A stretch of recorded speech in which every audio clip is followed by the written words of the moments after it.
In a world where money buys silence, one woman's voice cost a billionaire everything. Clara Hayes stood frozen, tray trembling in her hands, as Ethan Vale's cold eyes dared her to speak.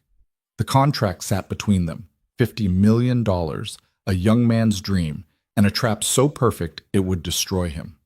She had two choices: stay invisible, like she'd been trained, or shatter the careful lie that filled this room. What happened next would end her job, resurrect her past, and bring down an empire. Stay with me until the end, hit that like button, and comment your city below so I can see how far this story travels. The restaurant didn't have a sign. That was the first thing people noticed about Aurelius, or rather, didn't notice. Tucked between a shuttered gallery and a building under permanent renovation on a Tribeca side street that most cabs avoided, it existed in that peculiar space reserved for places that didn't need to announce themselves. The kind of establishment where reservation lists were studied like intelligence briefings, where a single table might determine whether a merger proceeded or a company bled out quietly in bankruptcy court. Clara Hayes pushed through the heavy brass door at 5:47 p.m., 13 minutes before her shift started, because she was always early, always prepared, always trying to make herself small enough that nobody would notice when she inevitably made a mistake. The kitchen's heat hit her immediately, that dense, expensive warmth that came from ovens that cost more than most cars. She moved through it like a ghost, hanging her coat in the staff closet, smoothing down her regulation white shirt that she'd ironed 3 times that morning because the first 2 attempts hadn't been perfect enough. "You're bleeding anxiety into my mise en place," Chef Antoine muttered, without looking up from the scallops he was torching with the precision of a surgeon. "Whatever's eating you, leave it in the alley." "Sorry, Chef." "Don't apologize, just breathe quieter." Clara tied her black apron, checked her hair in the reflection of a stock pot, still pinned tight, not a strand loose, and tried to steady the shake in her hands that had been there since she'd woken up. It had been 3 years since she'd left Columbia Law, 3 years since she'd walked out of her contract's 2 final without finishing it, her phone vibrating with the call from Mass General that her father had collapsed in his classroom, mid-lecture on Reconstruction. 3 years since she'd traded legal briefs for order pads, case law for wine lists, a future for survival. The math was simple, even if it ate at her every single day. Her father's insurance covered exactly nothing that mattered. The experimental treatments, the specialists, the care that might give him another year, another Christmas, another chance to tell her he was proud even though she'd abandoned everything he'd sacrificed to give her. None of that was covered. So she worked. 2 shifts at Aurelius, weekend brunches at a cafe in the West Village, and overnight inventory at a warehouse in Queens when she could keep her eyes open. She slept in 4-hour intervals and dreamed in legal Latin she was forgetting more of every day. "Table 7's coming in early." Marcus, the floor manager, appeared beside her like smoke. He had that quality, the ability to materialize exactly when you least wanted him to. The Vale party. Clara's stomach dropped. "I thought I had the side stations tonight." Bethany called out, "You're on the floor." Marcus's expression didn't change, but something in his voice carried an edge. "And when I say the Vale party, I mean actually pay attention. Ethan Vale. As in Vale equity. As in, if you spill so much as a drop of water on him, you're not just fired. You're unhireable in the city. Understood?" "Understood." "I'm serious, Clara. This isn't some trust fund kid playing venture capitalist. Vale's the real thing, the kind of money that makes other money nervous." Marcus straightened his tie, which was already perfect. "He's bringing someone. Probably another execution disguised as dinner. Just keep the drinks filled and your mouth shut." The words stuck in her throat. Yes, Chef. Yes, Marcus. Yes to whatever kept her employed for another week. But she managed a nod. The dining room was still mostly empty, that strange calm before the evening chaos. Aurelius held 46 seats across 12 tables, each positioned with the kind of strategic spacing that suggested privacy while maintaining perfect sight lines. The lighting was calibrated to make everyone look powerful and no one look drunk. The acoustics were designed so that conversations died at table edges, never traveling to neighboring ears. It was a stage set for secrets. Clara checked her section, tables 7, 8, and 9, the corner booth and its satellites. She aligned the silverware that didn't need aligning, adjusted the wine glasses that were already perfect, and tried to remember the breathing exercises her father had taught her when she was 17 and terrified of the LSATs. In through the nose, out through the mouth. You're smarter than your fear, except she wasn't, apparently. Smart enough to get into Columbia, sure. Smart enough to survive 2 years of professors who treated Socratic method like psychological warfare, but not smart enough to figure out how to save her father and save herself at the same time. The door opened. Ethan Vale didn't walk into rooms. He disrupted them. Clara had seen powerful people before, had served enough Manhattan elites to recognize the usual patterns. The loud ones who needed everyone to know they'd arrived. The quiet ones who expected the room to simply understand their importance. The ones who brought their own weather systems of entitlement and assumed the world would adjust.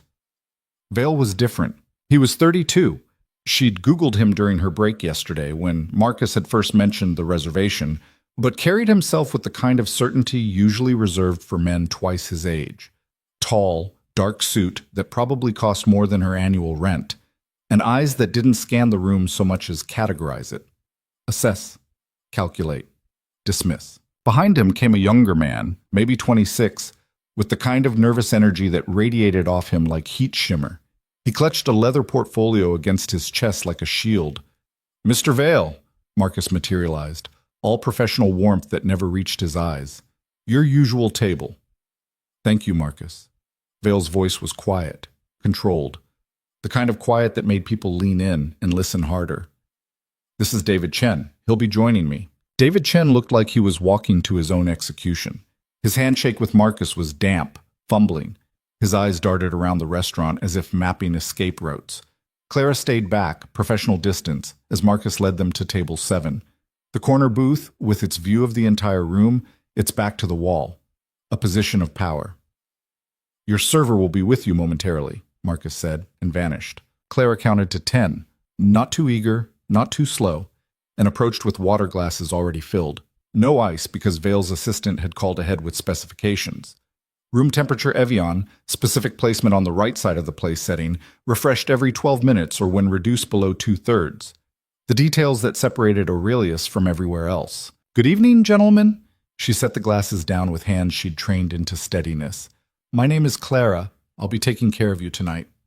Vale didn't look at her. His attention was fixed on David Chen with the intensity of a predator who'd already calculated every move of the hunt. David managed a nervous smile. "Thank you. Can I start you with drinks? We have a 2015 Chateau Margaux that Chef is particularly excited about this evening." "The Margaux," Vale said, still not looking at her. "And bring menus, though I doubt we'll need them. We're not here for the food." The words carried a weight that made David Chen flinch. Clara nodded and retreated, her heart hammering in a way that annoyed her. She'd served hundreds of people, thousands. This was just another table, another shift, another step in the endless grind of survival. Except something felt wrong. She couldn't name it, not yet, but it sat in her stomach like bad coffee. The way Vale had positioned himself. The way David couldn't stop fidgeting with his portfolio. The way the air around table 7 seemed to thicken with something that wasn't quite threat, but definitely wasn't comfort. In the wine cellar, she found the Margaux, $800 a bottle, casual money for men like Vale, and brought it to Marcus for approval. "Decant it," he said. "Give it 20 minutes. And Clara?" "Yes?" "Invisible. That's your job tonight. Invisible and perfect." 20 minutes later, she poured the wine with the careful precision of someone who'd studied the ritual until muscle memory took over. Vale accepted his glass with a nod that might have been acknowledgement or dismissal. David took his with both hands, like he was afraid he'd drop it. "To new beginnings," Vale said, raising his glass. David's smile was pure anxiety. "To partnership." They drank. Clara stepped back to the server station, close enough to respond, far enough to disappear. And then Vale began to speak. "I've been watching your company for 8 months, David. You know that, of course. My analysts have been thorough." Vale's tone was conversational, almost friendly. "TerraStream is brilliant. The water purification technology, the scalability model, the potential market penetration, it's exactly the kind of innovation that changes industries." David sat up straighter, hope flickering across his face like sunlight breaking through clouds. "We've worked incredibly hard. My team, your team is you, 3 engineers who are underpaid, and an advisor who checked out 6 months ago." Vale set down his wine glass with surgical precision. "Let's not romanticize it. You built something valuable despite having no business infrastructure, no market connections, and funding that runs out in, he glanced at his watch, approximately 47 days. The hope on David's face guttered. Which is why you're here, Vale continued. Why you answered my email within 20 minutes. Why you've been hemorrhaging sleep for the past 3 weeks trying to figure out how to survive until Q4.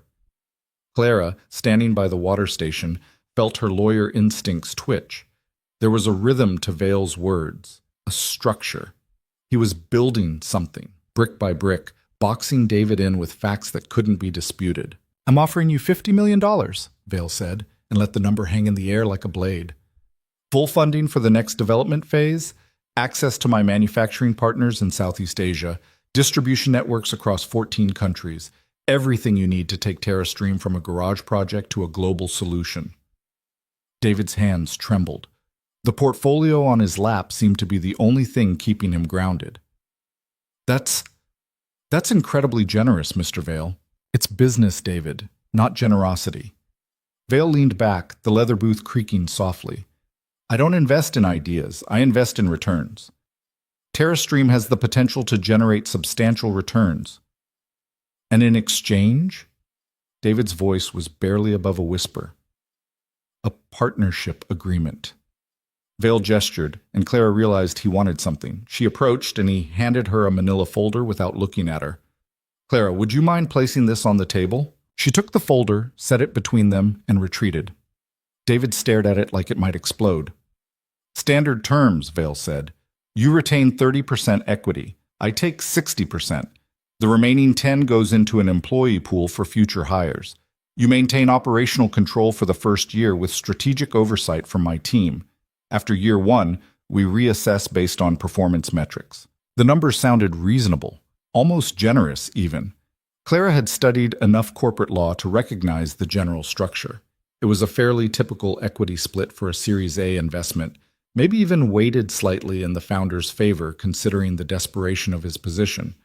But something nagged at her.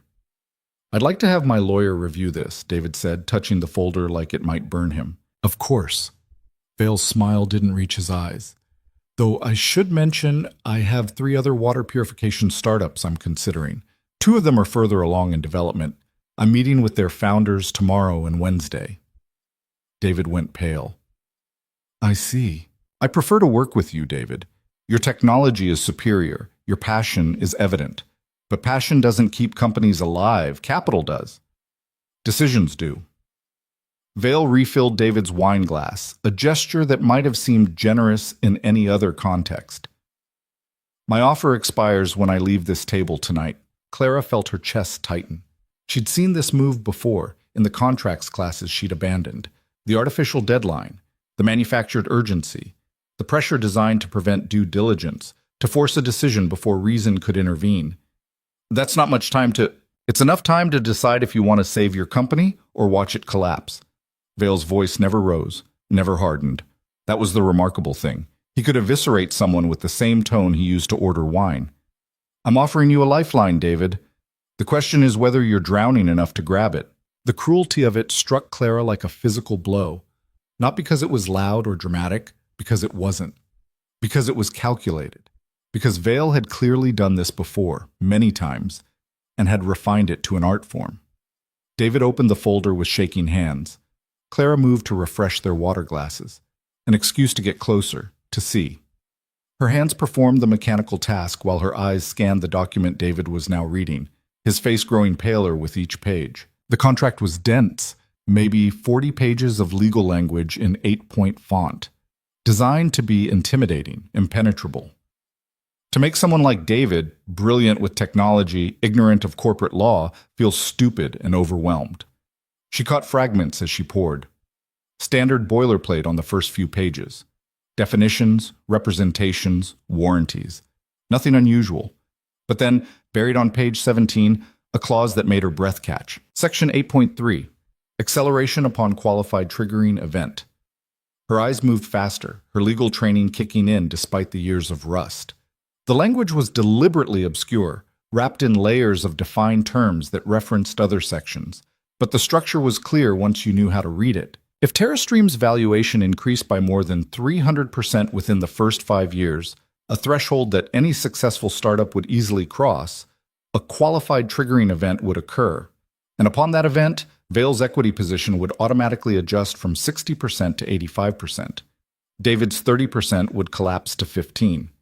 But it was worse than that. Section 8.3 also included a repurchase right, allowing Vail to buy out David's remaining equity at a predetermined formula, one that valued the company at its current worth, not its future worth. Essentially, if TerraStream became valuable, David could be forced to sell his shares for pennies on the dollar. The entire agreement was a time bomb. It looked like partnership but functioned like delayed theft. Clara's hands had stopped moving. She was standing frozen, water pitcher in hand, staring at words that David Chen clearly didn't understand. This seems... David's voice cracked. There's a lot here. It's a standard investment agreement, Vail said smoothly. My lawyers are thorough, but the core terms are what we discussed. 50 million, 60-40 split. Partnership. It was technically true, and completely devastatingly misleading. Clara moved back to her station, her mind racing. This wasn't her business. This wasn't her problem. She was a waitress. Her job was to serve food, clear plates, and collect tips that would pay for her father's next round of medication. Speaking up would accomplish exactly nothing except getting her fired. She knew this with absolute certainty, and yet she watched David Chen, this young man who'd probably spent years building something he believed in, something that could genuinely help people access clean water, and she watched him being systematically dismantled by someone who'd turned exploitation into a business model. I'm not sure, David said weakly. Maybe if I could just have until tomorrow. I'm meeting with Aquacore Technologies. Vail checked his phone with deliberate casualness. They're based in Stockholm, slightly less elegant solution than yours, but they have better market testing, and their founder doesn't hesitate. The threat landed like a hammer. David picked up the pen that had been resting beside the contract. His hand shook so badly that Clara could see it from 15 feet away. Mr. Vail, I need to understand all the implications. The implications are simple. Vail's patience was wearing thin now, an edge creeping into his measured tone. Sign, and your company survives. Your team keeps their jobs. Your technology reaches the people who need it. Hesitate, and I walk away. Aquacore gets the funding. TerraStream becomes a footnote in a thesis paper about startups that almost made it. Clara gripped the edge of the server station. Her professional training screamed at her to stay silent. Her survival instincts demanded invisibility. But her legal training, the part of her she'd buried but never quite killed, was howling. This was fraud. Maybe not technically, maybe not in a way that would survive a courtroom challenge, but spiritually, morally, it was fraud. It was a predator using superior knowledge and resources to strip someone of everything they'd built. David's pen touched the signature line. Wait. The word came out before Clara could stop it.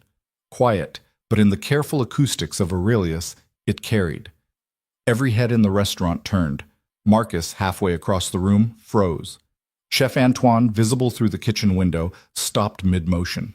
And Ethan Vail, for the first time since entering the restaurant, looked directly at Clara. His eyes were cold, evaluating, the look of someone categorizing a new problem. Excuse me? His voice was soft, dangerous. Clara's heart hammered so hard she thought it might crack her ribs. Every instinct screamed at her to apologize, to retreat, to disappear back into the safety of invisibility. Instead, she stepped forward. I'm sorry to interrupt, she said, and her voice only shook a little. But I think there might be something in that contract that Mr. Chen should review more carefully. The silence that followed was absolute. David looked confused. Vail looked like he was calculating exactly how to destroy her. Marcus looked like he was watching his entire career collapse in real time. Clara? Marcus's voice cut across the room. A word. Now. She didn't move.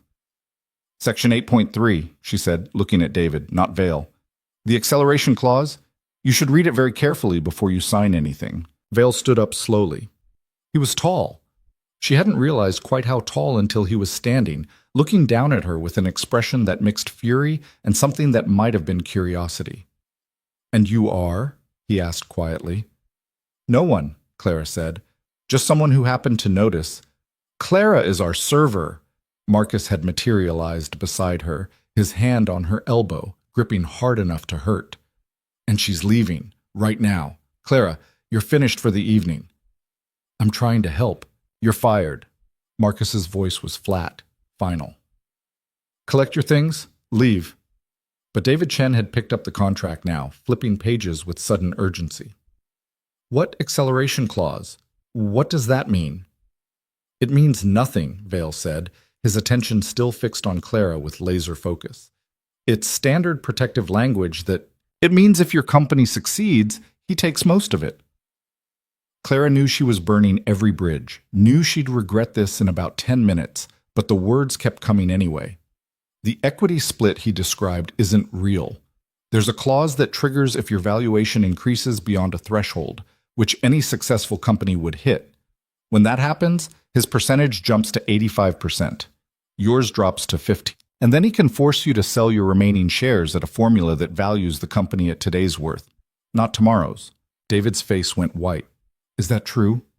It's a standard anti-dilution protection, Vale started. It's not.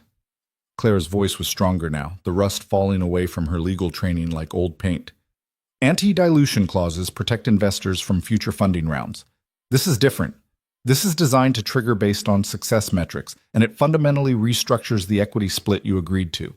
If TerraStream becomes valuable, Mr. Vale doesn't just get returns on his investment, he gets your company. The restaurant had gone completely silent. Even the kitchen had stopped its background clatter. Vale turned to her fully now, and his smile was surgical. You seem to know a lot about contract law for a waitress. I know enough to recognize a scam. The word hung in the air like a grenade. Marcus looked like he might faint. Clara, stop talking right now. But Ethan Vale raised a hand, silencing him. No, let her continue. This is fascinating. He stepped closer to Clara, close enough that she could smell his cologne, something expensive and deliberately understated. You think you understand my business better than I do? I think I understand contract law better than you hoped I would. And where did you study contract law? Let me guess, night school, community college? The condescension was designed to humiliate, to put her in her place. Clara felt her face flush, but she held his gaze. Columbia, she said quietly. 2 years. Contracts, corporate structure, securities law. I didn't finish, but I learned enough to recognize predatory lending when it's dressed up as partnership. Something flickered in Vale's expression. Surprise, maybe. Reevaluation. David had gone very still, the contract clutched in his hands. Mr. Vale, is what she's saying accurate? Legal documents are complex, David. They require sophisticated understanding. Is it accurate? David's voice was harder now, angry. Vale's jaw tightened. The clause she's referencing is a protective mechanism that ensures, yes or no, if my company succeeds, do you take 85%? The silence stretched. The triggering event is based on very specific metrics that, yes or no. Vale's expression went cold. Business is about leverage, David. I'm offering you capital you desperately need. That capital comes with terms that protect my investment. If you can't understand basic risk allocation, perhaps you're not ready to run a company worth $50 million. So yes. David stood up, and there was something new in his posture, something that hadn't been there before. You were going to trick me. I was going to invest in you. The fact that you lack the sophistication to understand corporate finance, get out. The words came from David Chen, but they carried weight that surprised everyone, possibly including David himself. Excuse me? Vale's voice was ice.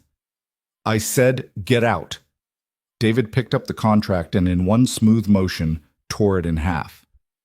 You're not investing in TerraStream. You're not partnering with me. You're not getting anywhere near my company. For a moment, Clara thought Vale might do something violent. His hands clenched at his sides, his face flushing with rage barely held in check. You're making a tremendous mistake, he said, voice shaking slightly. Without my funding, you're finished, dead in the water, and I will personally ensure that every investor in this city knows you're unreliable, ungrateful, and incapable of basic business judgment. That's fine. David's voice was steady now. I'd rather fail on my own terms than succeed on yours. Vale turned to Clara then, and his smile was pure poison. And you. I hope whatever moral victory you think you just won was worth it, because I'm going to make sure you never work in this city again. Not here, not anywhere. I'll have you blacklisted from every restaurant, every catering company, every food service job from here to Brooklyn. I'm already fired, Clara said quietly. You can't really make it worse. Watch me. He turned and walked out of Aurelius, each step measured and controlled despite the fury radiating off him like heat. The door closed behind him with a soft click, and Clara realized in the sudden silence that her entire body was shaking. Marcus was staring at her with an expression that mixed horror and reluctant admiration. What the hell did you just do? I have no idea, Clara whispered. David Chen stood holding the torn halves of the contract, looking like someone who'd just survived a car accident. His eyes met Clara's across the restaurant. Thank you, he said. I don't even know what to say except thank you. Clara nodded, not trusting her voice. Clara, my office, Marcus said. Now. She followed him through the kitchen, past the prep stations where line cooks pretended not to watch, into the cramped office that smelled like paperwork and old coffee. Marcus closed the door and leaned against his desk, rubbing his eyes. Do you understand what you just cost me? He asked. Vale's assistant called 3 days ago, told me he wanted absolute privacy, perfect service, and no interruptions for what he called a delicate business discussion. I guaranteed it. I promised that nothing would go wrong. I'm sorry, Clara said, and meant it. I didn't plan to... You publicly humiliated one of the most powerful men in Manhattan, in my restaurant. Do you think he's going to come back? Do you think any of his associates will eat here after tonight? Marcus shook his head. The owner is going to lose his mind when he hears about this. I know. I'm sorry. Stop apologizing. It's done. Marcus pulled an envelope from his desk drawer. Her final paycheck, probably. You were a good server, Clara. Reliable, professional. Whatever happened to you before you came here, I always figured it was something big, something that hurt. Clara took the envelope, her hands still shaking. But you can't save everyone, Marcus continued. You certainly can't save them if you can't even save yourself. That guy, David, he's going to forget your name in a week, and you're going to be out of work in a city that's already too expensive to survive in. I know. Do you? Because you just threw away one of the steadiest jobs you're going to find. For what? A stranger? A principal? Clara didn't have an answer. Marcus sighed. Get your things. And Clara, whatever happens next, I hope it works out. I really do. She collected her coat from the staff closet, untied her apron for the last time, and walked out through the kitchen. The cold November air hit her like a slap when she pushed through the back door into the alley. She'd been fired before. Twice, actually, during the chaotic first year of her father's illness, when she couldn't keep schedules straight. But this felt different. More final. She pulled out her phone, staring at the screen without really seeing it. Her bank account showed $847. Rent was due in 5 days. $1,200 that she no longer had any way to pay. Her father's next treatment was scheduled for Wednesday, another $2,800 that insurance wouldn't cover. The math was simple and devastating. She'd saved David Chen from a predatory contract and destroyed herself in the process. Clara was halfway down the alley, trying to figure out which subway would get her back to her apartment fastest, when she heard footsteps behind her. Wait! She turned. David Chen stood in the mouth of the alley, still holding his leather portfolio, breath misting in the cold air. I'm sorry, Clara said automatically. I didn't mean to ruin your... You saved me. David walked closer, and in the dim light from the street, she could see he'd been crying. I was about to sign that. I was so desperate, so scared that I was about to give up everything I've worked for, and you stopped me. Anyone would have... No, they wouldn't have. He laughed, sharp and bitter. Do you know how many people saw me in there tonight? The other servers, the diners, the manager. Everyone watched Vale corner me, watched him pressure me, and nobody said a word. Because it wasn't their problem. Because it was safer to stay quiet. Clara wrapped her arms around herself, shivering. I don't think safe is really my specialty. What's your name? Your full name? Clara Hayes. Clara Hayes. David said it like he was memorizing it. You told me you went to Columbia Law? For 2 years. I didn't finish. Why not? The question was gentle, but it still hurt. Family emergency. My father got sick. The medical bills were... I had to work. I couldn't do both. David nodded slowly, processing. Do you still want to practice law? The question caught her off guard. I don't know, maybe. Probably. But I can't afford to go back, and I don't even know if... TerraStream needs a lawyer, David interrupted. Not right now. We can barely pay the engineers. But if we survive the next few months, if we find actual legitimate funding, we're going to need someone who understands contracts, someone who can protect us from people like Vale. Clara stared at him. Are you offering me a job? I'm offering you a maybe, a possibility. David pulled a business card from his portfolio, scribbled something on the back. This is my cell. Call me in a week. We'll figure something out. And Clara? Yeah? Thank you for having the courage I didn't. He walked away before she could respond, disappearing into the Tribeca night. Clara stood alone in the alley, holding a business card, unemployed and broke and terrified. But for the first time in 3 years, something that might have been hope flickered in her chest.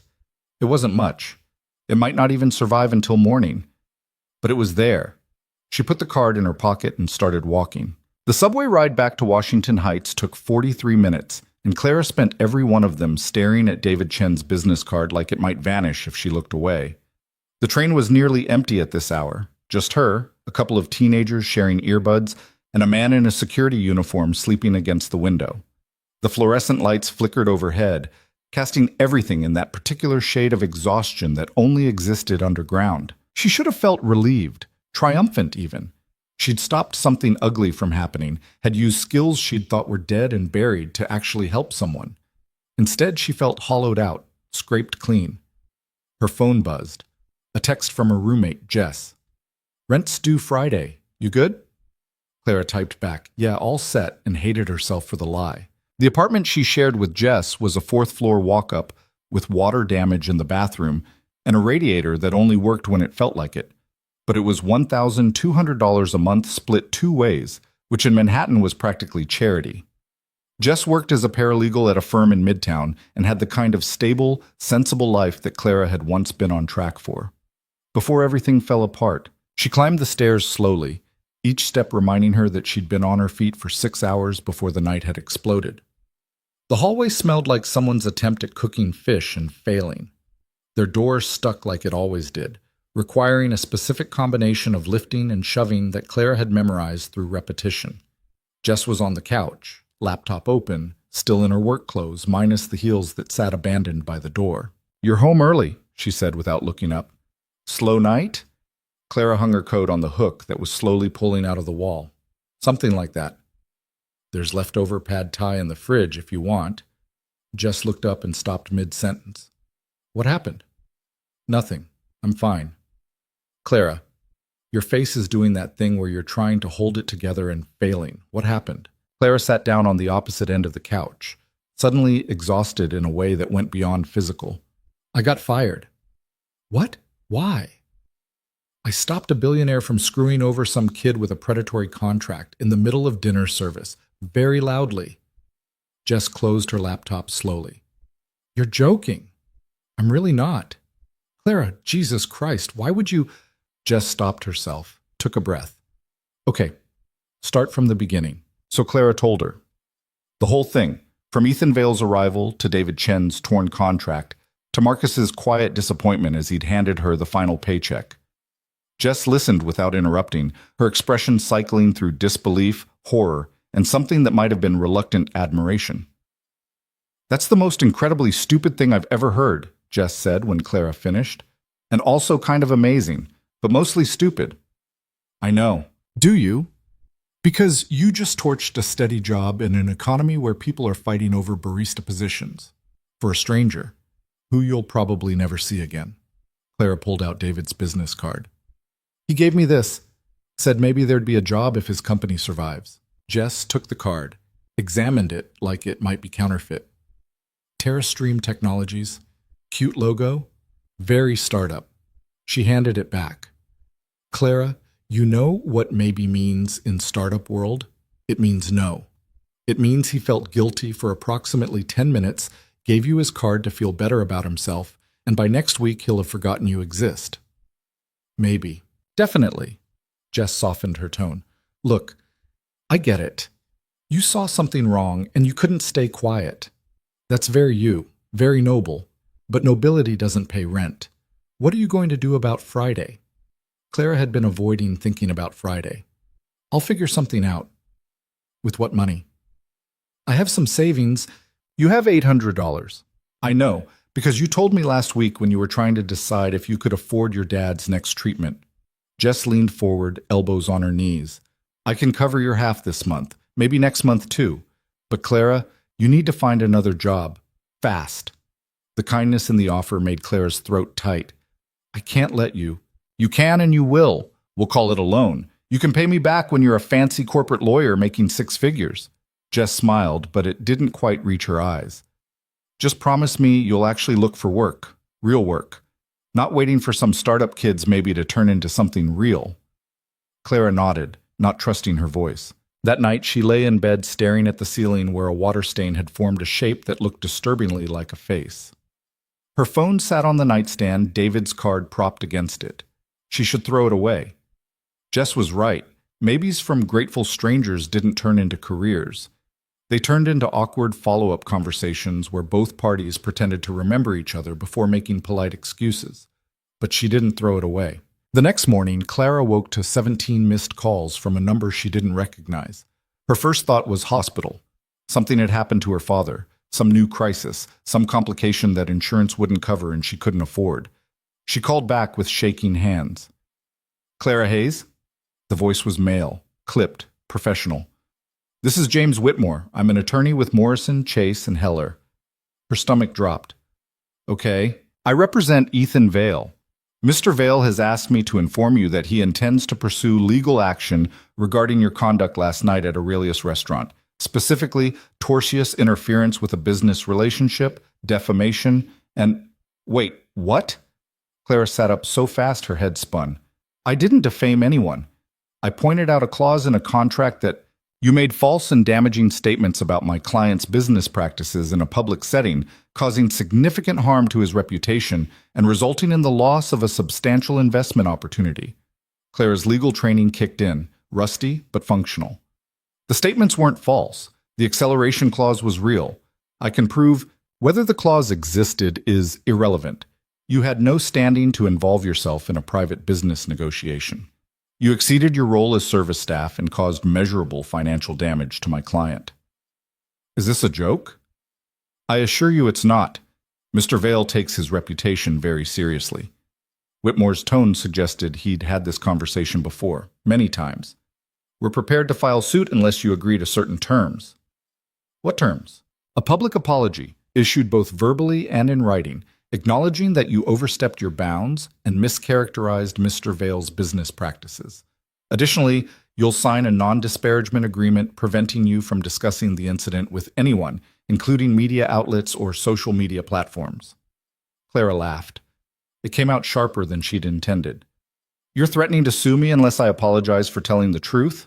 We're offering you an opportunity to resolve this matter without costly litigation that you almost certainly cannot afford. The threat was clear. Vale had done his research, knew she was broke, knew she couldn't fight back. And if I refuse, then we'll see you in court. Discovery will be extensive. Depositions, document requests, the full process. It typically takes 18 to 24 months. Legal fees for the defendant in cases like this average around $75,000. $75,000. The number sat in Clara's chest like a stone. I need time to think about this, she managed. You have until 5 p.m. today. After that, we file. Whitmore paused. Ms. Hayes, I've handled cases like this before. Mr. Vale doesn't bluff. He will pursue this to the fullest extent, and he will win because he has resources you don't. Save yourself the trouble. Sign the agreement. The line went dead. Clara sat on her bed, phone clutched in her hand, trying to breathe through the panic rising in her throat. This couldn't be happening. She'd done the right thing. She'd helped someone. And now she was being threatened with legal action she couldn't possibly defend against. She called Jess, who picked up on the first ring. Can Vale actually sue me for this? Clara asked without preamble. What? Slow down. What are you talking about? Claire explained about Whitmore's call, the threatened lawsuit, the deadline. Jess listened in silence. Technically, yes, he can sue you, Jess said finally. Tortious interference is a real thing. Whether he'd win is another question, but that doesn't matter. He doesn't need to win. He just needs to bury you in legal fees until you give up. So what do I do? Sign the agreement, apologize, move on. Jess's voice was gentle but firm. Clara, you can't fight this. You don't have the money or the resources. And even if you did, what would you win? The satisfaction of being right? That doesn't pay bills. Clara knew Jess was right, knew it with perfect clarity. But the thought of apologizing, of saying Vale had done nothing wrong when she knew exactly what he'd tried to do, made her physically sick. I need to think, Clara said. Don't think too long. You have until 5. Clara spent the rest of the morning walking. She didn't have anywhere to go, no job to get to, so she just walked. Through Riverside Park, where early morning joggers huffed past her with the kind of determination that suggested they were running from something. Down to the Hudson, where the water looked gray and cold under overcast skies. Her phone rang again around 11. Another unknown number. Clara Hayes? This voice was younger, uncertain. This is David Chen from last night. I hope it's okay that I'm calling. Relief flooded through her. It's fine. Hi. I wanted to check in, see how you were doing. I heard about what happened at the restaurant, that you lost your job. I feel terrible about that. It's not your fault. It kind of is, though. If I hadn't been stupid enough to almost sign that contract. You weren't stupid. You were desperate. There's a difference. Clara watched a barge move slowly up the river. And anyway, I made my own choice. Still, David hesitated. Look, I know I said to call me in a week, but I've been thinking, TerraStream doesn't have much money right now, like embarrassingly little money. But I could probably scrape together enough to cover a few weeks of consulting fees, if you're interested. Clara's heart jumped. Consulting on what? Legal stuff. I need to find actual legitimate funding, which means I need to understand what I'm signing before I sign it. And clearly I'm not great at that on my own. He laughed, self-deprecating. It wouldn't be much, maybe a few hundred a week, but it's something? A few hundred a week. It wasn't Aurelius money, but it was better than nothing, better than unemployment. That would be helpful, Clara said carefully. But David, I need to be honest with you. I didn't finish law school. I'm not licensed to practice. I can review contracts and give you my opinion, but I can't officially represent you in any legal capacity. I'm not asking you to represent me. I'm asking you to help me understand what I'm reading. Make sure I don't get screwed again. Clara made a decision. Okay, yes. I'm interested.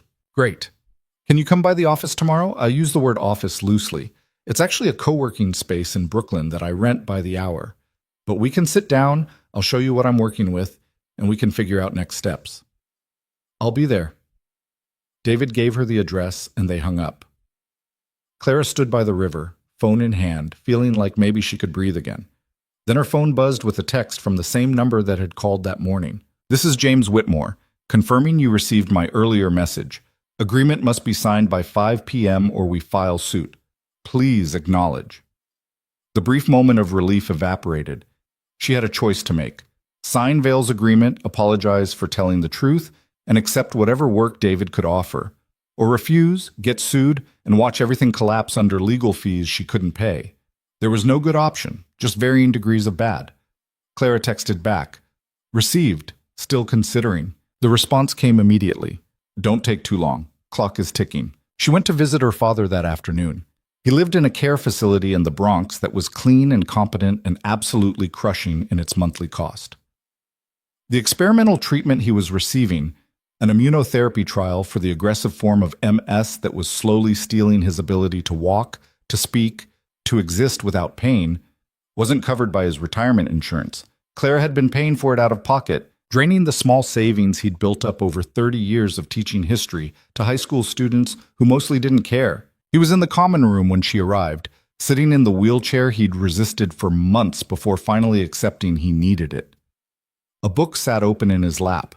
Something about the Civil War, probably. He'd spent his entire career teaching Reconstruction and had never quite moved on from it.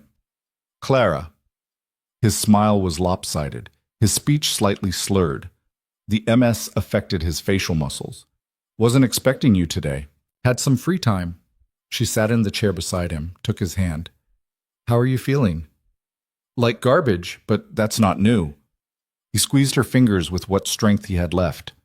How's work? She should tell him she'd been fired, should explain the whole situation.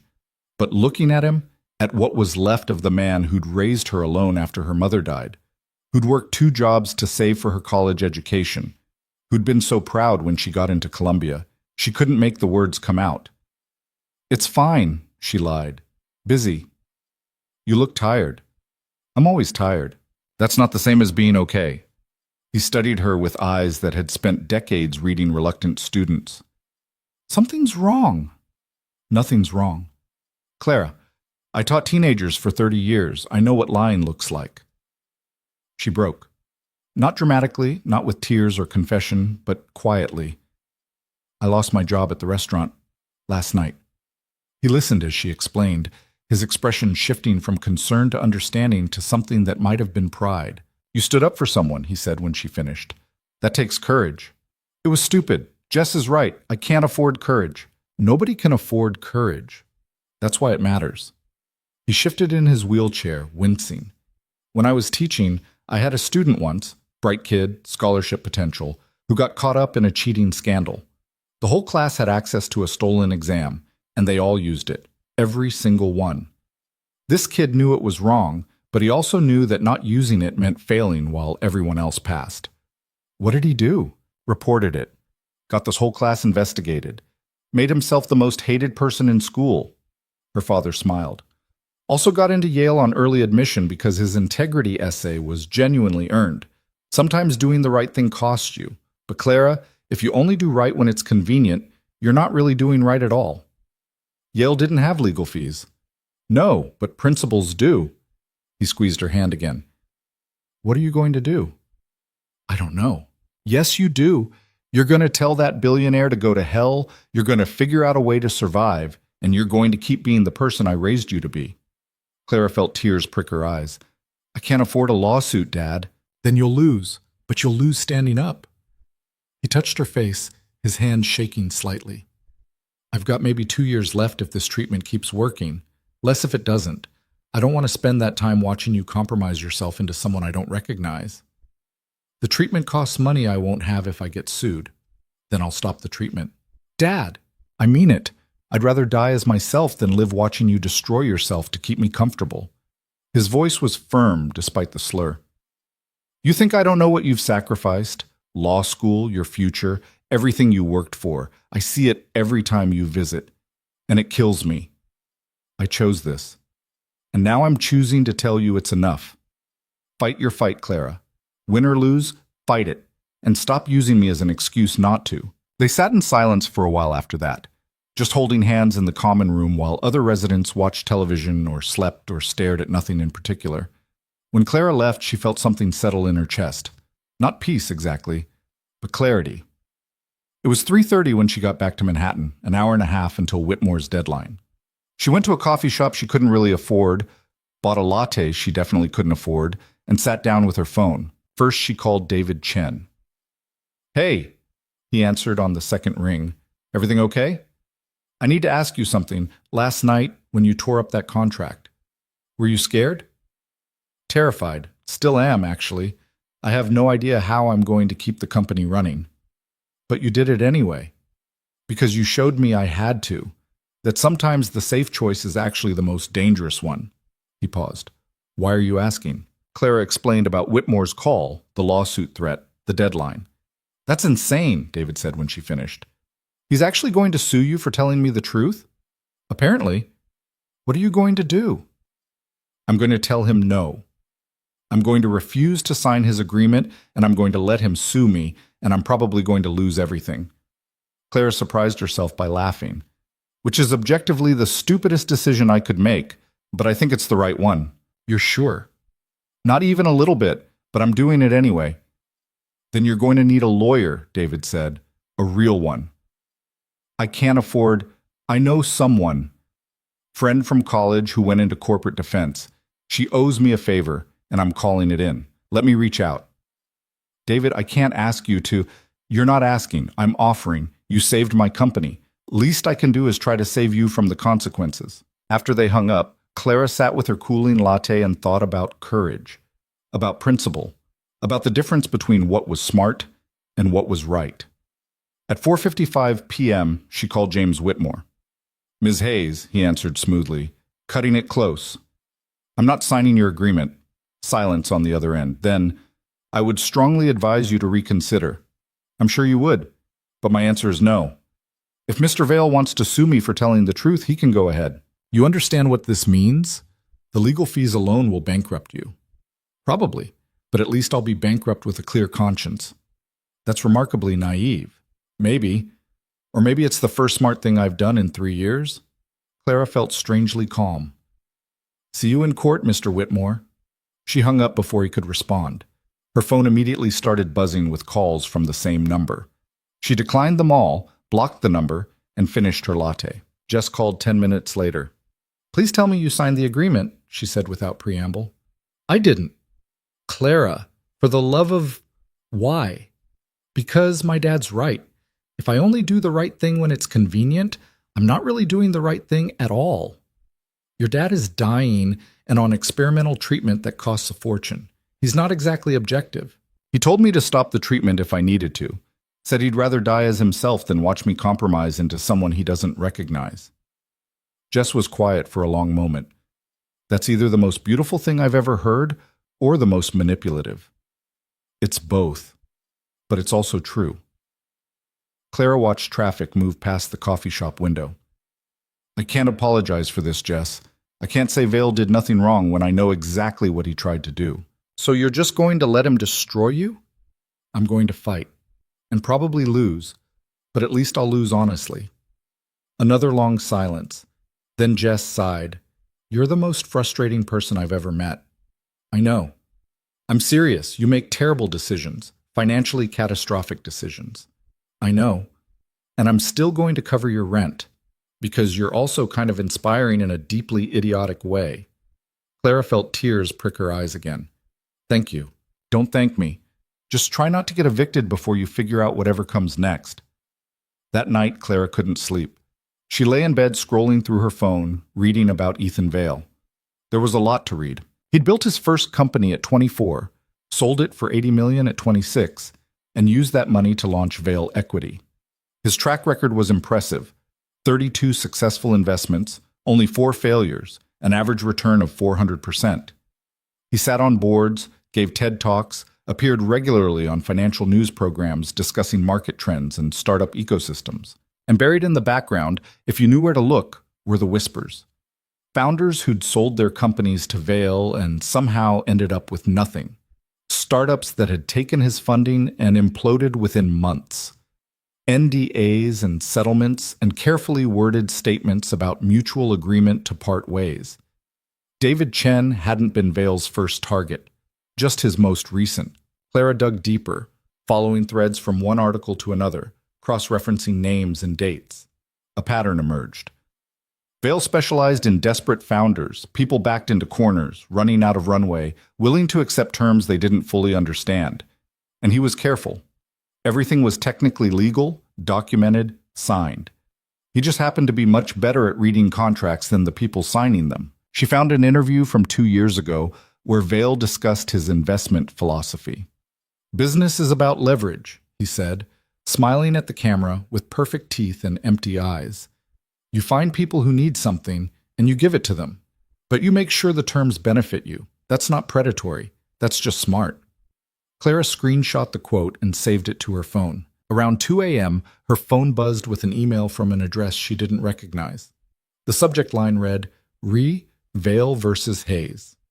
She opened it, heart pounding. "Ms. Hayes, my name is Patricia Zhao. David Chen reached out to me regarding your situation. I'm a corporate defense attorney with Canton and Reed. I've reviewed the basic facts of your case, and I'd like to offer my services pro bono. I've dealt with Ethan Vale before. Different case, similar tactics.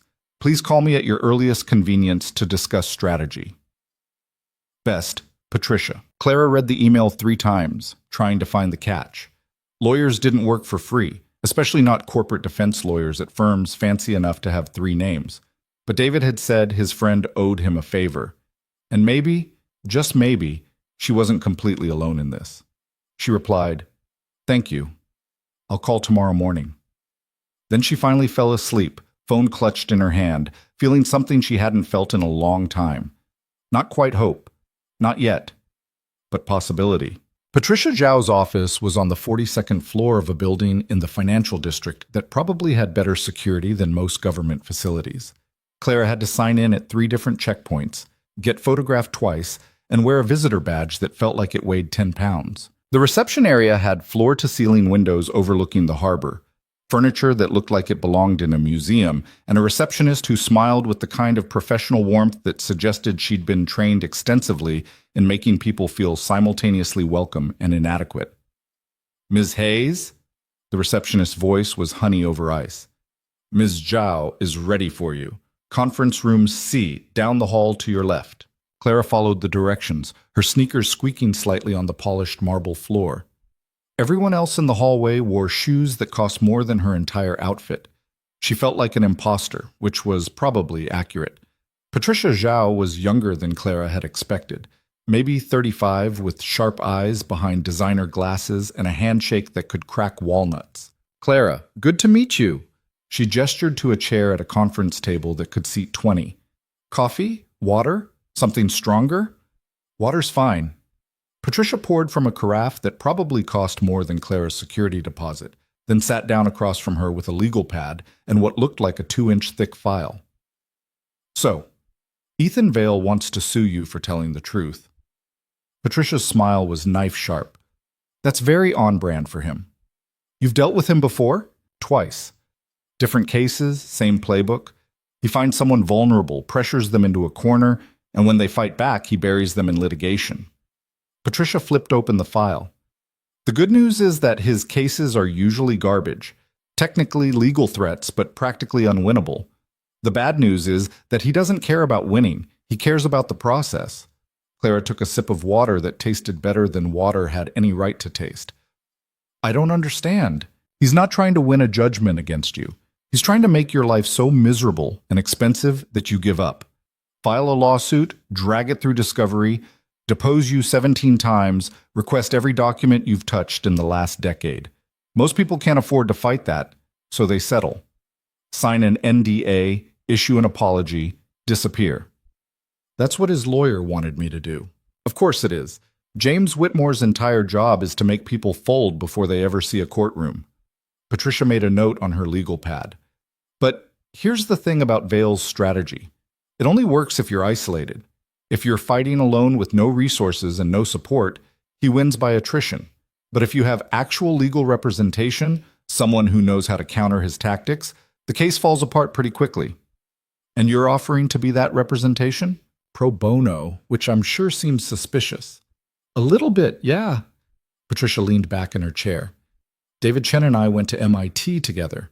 We were lab partners for 3 semesters, and he basically carried me through thermodynamics when I was trying to figure out if I wanted to be an engineer or go to law school. I owe him. More importantly, I really don't like Ethan Vale. Personal? Professional. I represented a founder 2 years ago that Vale tried to acquire. Same pressure tactics, same artificial deadlines, same predatory contract terms. We fought back, exposed what he was doing, and the deal collapsed. Vale tried to sue my client for defamation." Patricia's smile went cold. "We countersued for fraud and intentional misrepresentation. He settled within 3 months and signed an NDA, preventing him from discussing the case." Clara felt something loosen in her chest. "So this is revenge?" "This is pattern evidence. If I can demonstrate that Vale has a history of predatory behavior, it undermines his entire lawsuit against you. You're not a rogue waitress making false accusations. You're someone who recognized a pattern and intervened."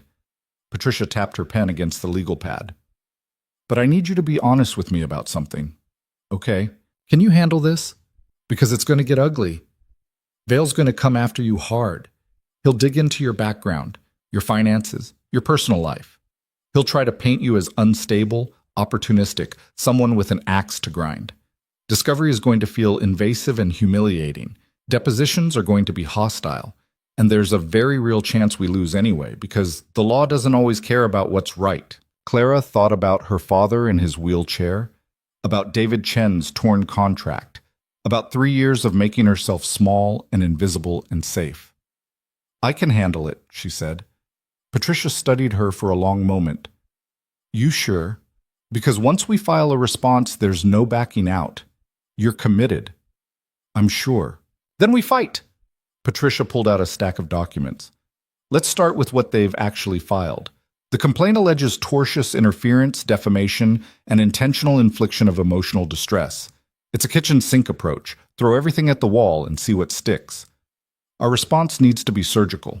They worked for 3 hours straight, Patricia walking Clara through every element of Vale's complaint and explaining exactly how they'd counter each one. Tortious interference required Clara to have acted with improper motive, but warning someone about a predatory contract was protective, not malicious. Defamation required false statements, but everything Clara said about the acceleration clause was demonstrably true. Intentional infliction of emotional distress required extreme and outrageous conduct, but speaking up in a public restaurant didn't meet that threshold. "The weakest part of his case is also the most dangerous," Patricia explained. "He's arguing that you had no business involving yourself in a private negotiation, that you exceeded your role as service staff and caused him financial harm." "But I was right about the contract." "Being right isn't a legal defense if you didn't have standing to intervene. It's like if you saw someone signing a bad insurance policy and you tackled them to stop them. You might have saved them from a mistake, but you still committed assault." Clara's stomach dropped. "So he might actually win?" "He might, or the judge might dismiss the whole thing as frivolous, or we might settle somewhere in the middle." Patricia closed the file. "But here's what I know about Ethan Vale. He's used to people folding. He's used to getting his way through intimidation and superior resources. The moment you actually fight back with competent representation, he loses the only advantage he really has." "Which is?" "Fear." Clara left the office feeling simultaneously more confident and more terrified. Patricia had given her homework, a detailed timeline of the events at Aurelius, copies of any documents she had, contact information for potential witnesses. It felt strange to be preparing for a legal fight using skills she'd thought were dead and buried. Her phone rang as she was walking to the subway. Unknown number, but she answered anyway. "Clara Hayes?" The voice was female, young, uncertain. "This is Rachel Kwan. I'm a reporter with the Manhattan Business Journal. I was hoping I could ask you a few questions about Ethan Vale." Clara stopped walking. "How did you get this number?" "I have sources at Morrison, Chase, and Heller. They've been talking about Vale's lawsuit against a waitress who interfered with one of his deals." "That's you, right?" "I'm not talking to reporters." "I understand. But here's the thing. I've been investigating Vale for 6 months. I have 3 other founders willing to go on record about similar experiences. Predatory contracts, pressure tactics, systematic exploitation. But they're all bound by NDAs, so they can't say much without risking their own lawsuits." Clara resumed walking, phone pressed to her ear. "What does this have to do with me?" "You're not bound by an NDA. You refused to sign Vale's agreement, which means you're the first person in years who can actually talk about what he does." Rachel's voice gained intensity. "I know you're in the middle of a lawsuit. I know this is risky. But if you're willing to go on record, tell your story publicly, it changes the entire narrative. You're not a defendant. You're a whistleblower." "I'm really not." "You exposed a predatory business practice. You sacrificed your job to protect someone. That's literally the definition of whistleblowing." Clara reached the subway entrance, hesitated. "I need to think about this." "Of course. But Clara, Vale's entire strategy depends on people being too scared to speak up. If you break that silence, if you show other people they don't have to be afraid of him, it undermines everything he's built. Or it makes me look like I'm trying to get publicity out of this, like I have an agenda." "You do have an agenda. It's called telling the truth." Rachel paused. "Look, I'm not asking you to decide right now. Think about it. Talk to your lawyer, but if you change your mind, call me." Clara hung up and descended into the subway, Rachel's words echoing in her head. The next few weeks developed a rhythm that felt like slowly drowning. Clara spent mornings at TerraStream's co-working space, reviewing contracts and investor proposals with David while trying to remember everything she'd once known about corporate law. Afternoons were devoted to her own case, working with Patricia to build their defense against Vale's lawsuit. Evenings she spent applying for jobs that never called back, her termination from Aurelius apparently more visible than she'd hoped. Money became an abstract concept that caused physical pain. Jess covered rent like she'd promised, but Clara still needed food, subway fare, phone service. Her bank account dwindled steadily. $847 became $612, became $423, became $187. Her father's next treatment came due. Clara called the facility and explained she needed more time. "We can give you 2 weeks," the administrator said with professional sympathy that felt like a knife. "After that, we'll have to pause treatment until the account is current." 2 weeks. 14 days to find money she didn't have. David tried to help, scraping together consulting fees that Clara suspected came from his personal savings rather than TerraStream's nearly empty bank account. It wasn't enough, but it was something. "I feel like I'm watching you self-destruct," he said one afternoon while they reviewed a term sheet from a venture capital firm in Boston. "Is there anything I can actually do?" "You're already doing it. This job is keeping me barely afloat." "Barely afloat isn't a sustainable life strategy." Clara laughed without humor. "It's all I've got." The venture capital firm, Beacon Partners, had reached out to David after hearing about his confrontation with Vail.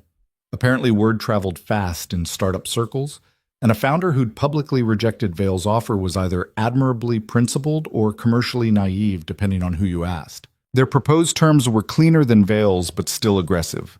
40% equity for $12 million in Series A funding, with standard anti-dilution protections and board representation.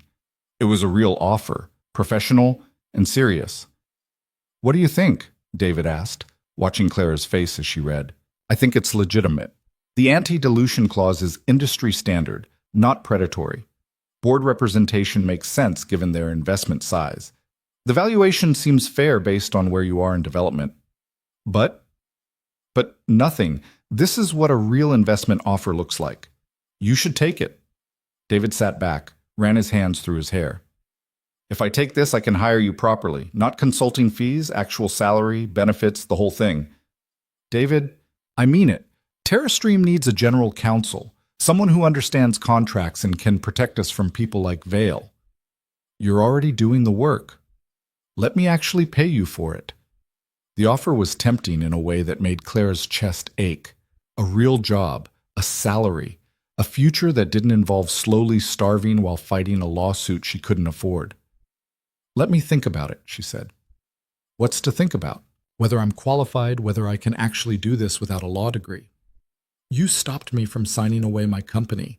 You're reviewing contracts for me right now and catching things I'd never see. You're more qualified than half the lawyers I've talked to." David leaned forward. "Clara, you saved me. Let me return the favor." That night, Clara lay in bed scrolling through her phone, reading about Ethan Vail's latest public appearance. He'd given a keynote at a tech conference in San Francisco, discussing the future of impact investing and responsible entrepreneurship. The video was professionally shot, his delivery smooth and confident. "Too many startups fail because founders don't understand the business fundamentals," he said to a rapt audience. "My job is to provide not just capital, but guidance, partnership. I invest in people, not just ideas." The comment section was full of praise. Visionary. Inspiring. Exactly what the startup ecosystem needs. Nobody knew about the acceleration clause, about the systematic exploitation, about the pattern of behavior that Patricia was documenting in preparation for their defense. Clara's phone buzzed with an email from Patricia. "Deposition scheduled for Thursday, 2 p.m. Morrison Chase offices. Be prepared for Whitmore to be extremely hostile. Don't answer anything without checking with me first." The deposition. The formal process where Vail's lawyers would question her under oath, trying to trap her into contradictions or admissions that would undermine their case. Patricia had prepared her extensively, but Clara still felt sick thinking about it. Her phone buzzed again, a text from Rachel Kwan. "Still thinking about my offer. I'm publishing the Vail investigation in 3 weeks regardless. Would be stronger with your voice included." Clara stared at the message for a long time before replying, still thinking. The deposition took place in a conference room that was clearly designed to intimidate. Floor-to-ceiling windows, a table that could seat 40, and enough recording equipment to film a documentary. James Whitmore sat across from Clara, with 2 associates flanking him like bookends. Patricia sat to Clara's right, legal pad ready, expression unreadable. The court reporter, a woman in her 50s with perfect posture, positioned her fingers over the stenography machine and waited. "Let's begin," Whitmore said, his smile sharp enough to cut. "Ms. Hayes, please state your full name for the record." "Clara Marie Hayes." "And Ms. Hayes, do you understand that you're under oath, that perjury carries criminal penalties?" "I understand." "Good. Let's talk about the evening of November 14th. You were working as a server at Aurelius Restaurant, correct?" "Yes." "And your job responsibilities included serving food and beverages to patrons?" "Yes." "Did they include providing legal advice to patrons?" Patricia interrupted before Clara could respond. "Objection, argumentative and assumes facts not in evidence." Whitmore's smile didn't falter. "I'll rephrase. Ms. Hayes, were you hired by Aurelius to provide legal consultation services to restaurant guests?" "No." "Were you acting in any official legal capacity on the evening in question?" "No." "So when you approached my client's table and began discussing contract law with Mr. Chen, you were exceeding your job responsibilities?" Clara felt her jaw tighten. "I was trying to help someone." "By interfering in a private business negotiation?" "By pointing out a clause that he might not have understood." "And you felt qualified to interpret complex legal documents despite not having a law degree?" Patricia leaned forward. "Don't answer that. It's outside the scope of relevant inquiry." Whitmore made a note. "Ms. Hayes, had you ever met David Chen before that evening?" "No." "Had you ever met my client, Ethan Vale, before that evening?" "No." "So you had no prior relationship with either party involved in this negotiation?" "Correct." "Then what motivated you to involve yourself?" Clara met his eyes. "I saw something wrong, and I spoke up."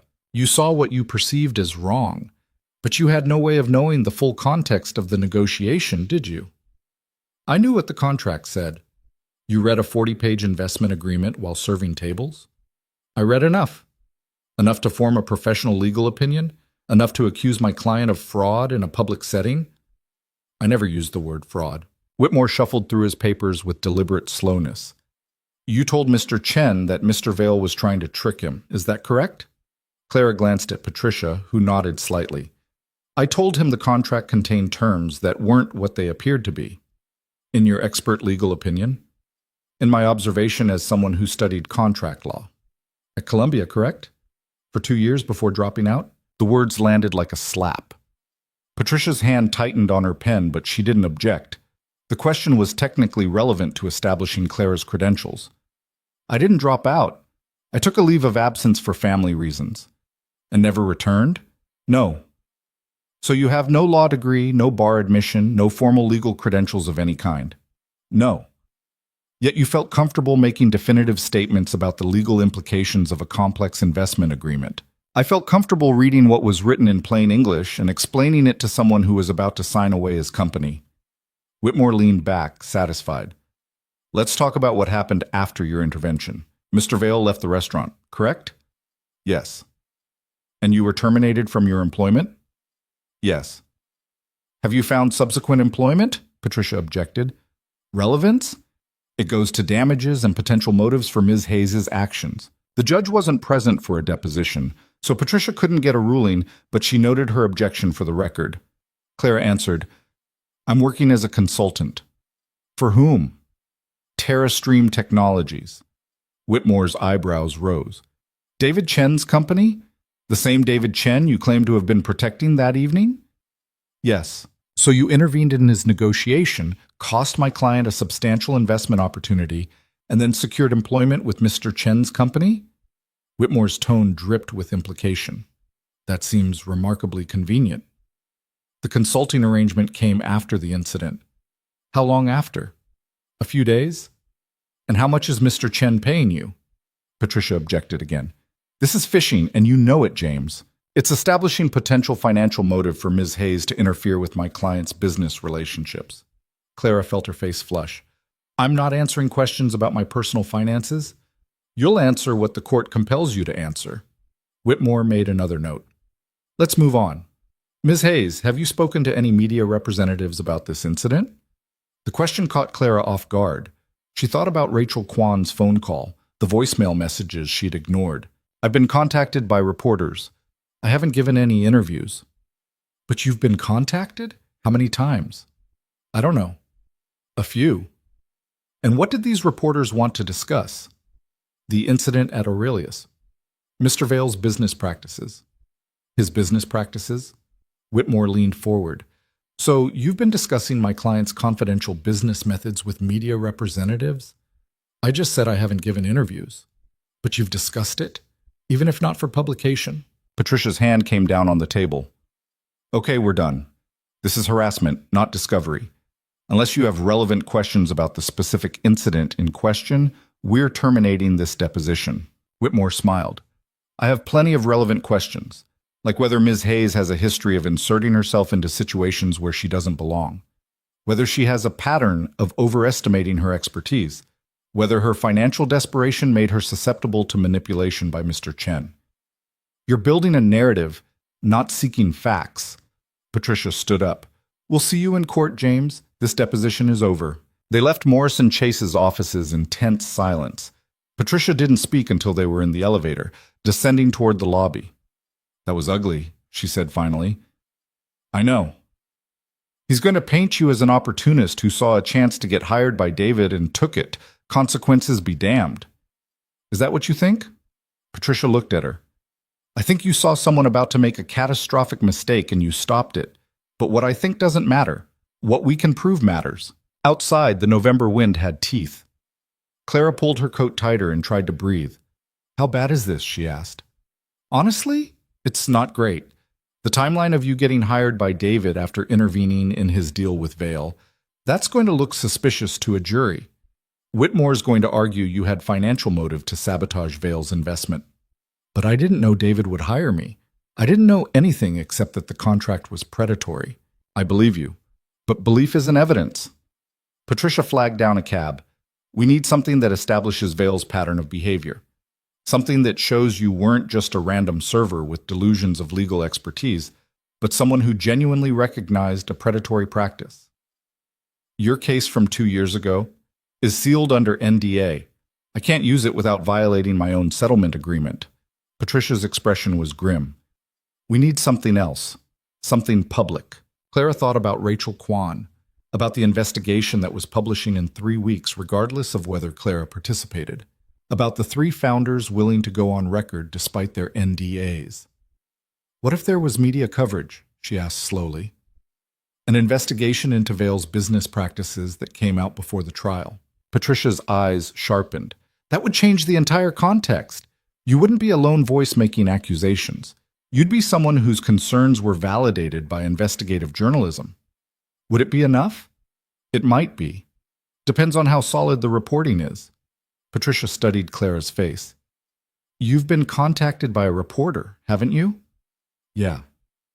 And you're thinking about cooperating? Clara nodded. Patricia was quiet for a moment, calculating. It's risky. Vale could argue you're trying to poison the jury pool, trying to win in the court of public opinion because you know you'll lose in actual court. But if the investigation is credible, if it establishes a pattern that corroborates your account, it undermines his entire narrative about you being a rogue employee with financial motives. So I should do it? I'm saying it's a strategic decision with significant implications either way. Patricia opened the cab door. Think hard about it. And if you decide to talk to this reporter, run everything past me first, every single word. Clara walked home instead of taking the subway, needing the movement to process everything. Her phone buzzed multiple times, texts from David asking how the deposition went, from Jess asking if she was okay, from Rachel Kwan asking if she'd made a decision. She ignored them all and just walked. By the time she reached her apartment building, the sun was setting and her decision was made. She called Rachel Kwan. I'll do it, Clara said when Rachel answered. I'll go on record, but I have conditions. I'm listening. Everything I say gets reviewed by my lawyer before publication. You corroborate my account with independent sources. And you make it clear that I'm not doing this for publicity or revenge. I'm doing it because what Vale does is wrong and someone needs to say it. Done. Rachel's voice carried barely contained excitement. When can we meet? Tomorrow. But Rachel, you need to understand something. This isn't just my story. There are other people, founders who got screwed by Vale but can't speak up because of NDAs. If we're doing this, We're doing it for them too. That's exactly what I want to do. They made arrangements to meet at a coffee shop in Brooklyn the next afternoon. After hanging up, Clara stood in her apartment's narrow kitchen, staring at the refrigerator that hummed too loud, and wondering if she'd just made the best decision of her life or signed her own death warrant. Jess came home an hour later, still in her work clothes, looking exhausted in the particular way that came from too many billable hours. "You look like you made a decision," she said, dropping her bag by the door. "I'm going on record. Talking to a reporter about Vale." Jess closed her eyes. "Of course you are. You think it's a mistake?" "I think everything you've done since that night at Aurelius has been a mistake by conventional standards. You got fired, you're getting sued, you're working for basically nothing, and now you're going public about all of it." Jess opened her eyes and smiled tiredly. "But conventional standards haven't exactly been working out great for anyone lately, so maybe making a catastrophically brave decision is actually the smart play." "That's the least reassuring reassurance I've ever heard. It's the best I've got." Jess pulled leftovers from the refrigerator. "You eating?"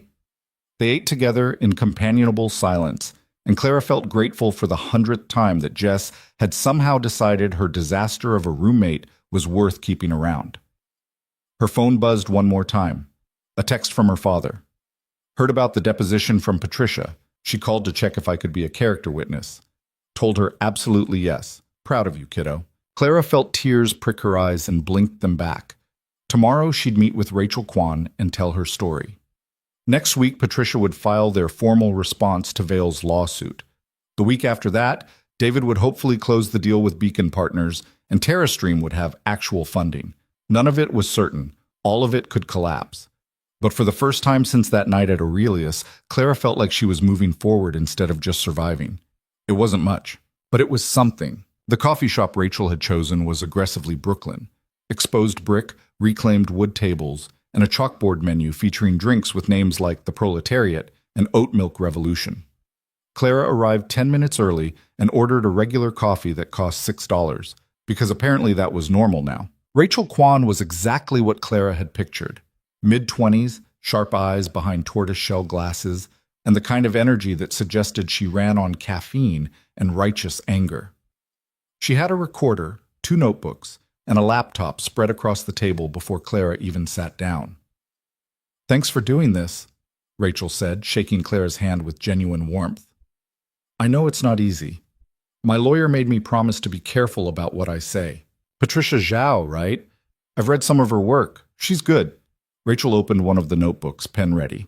"Before we start, I want to explain what I'm doing here. This isn't a hit piece on Ethan Vale.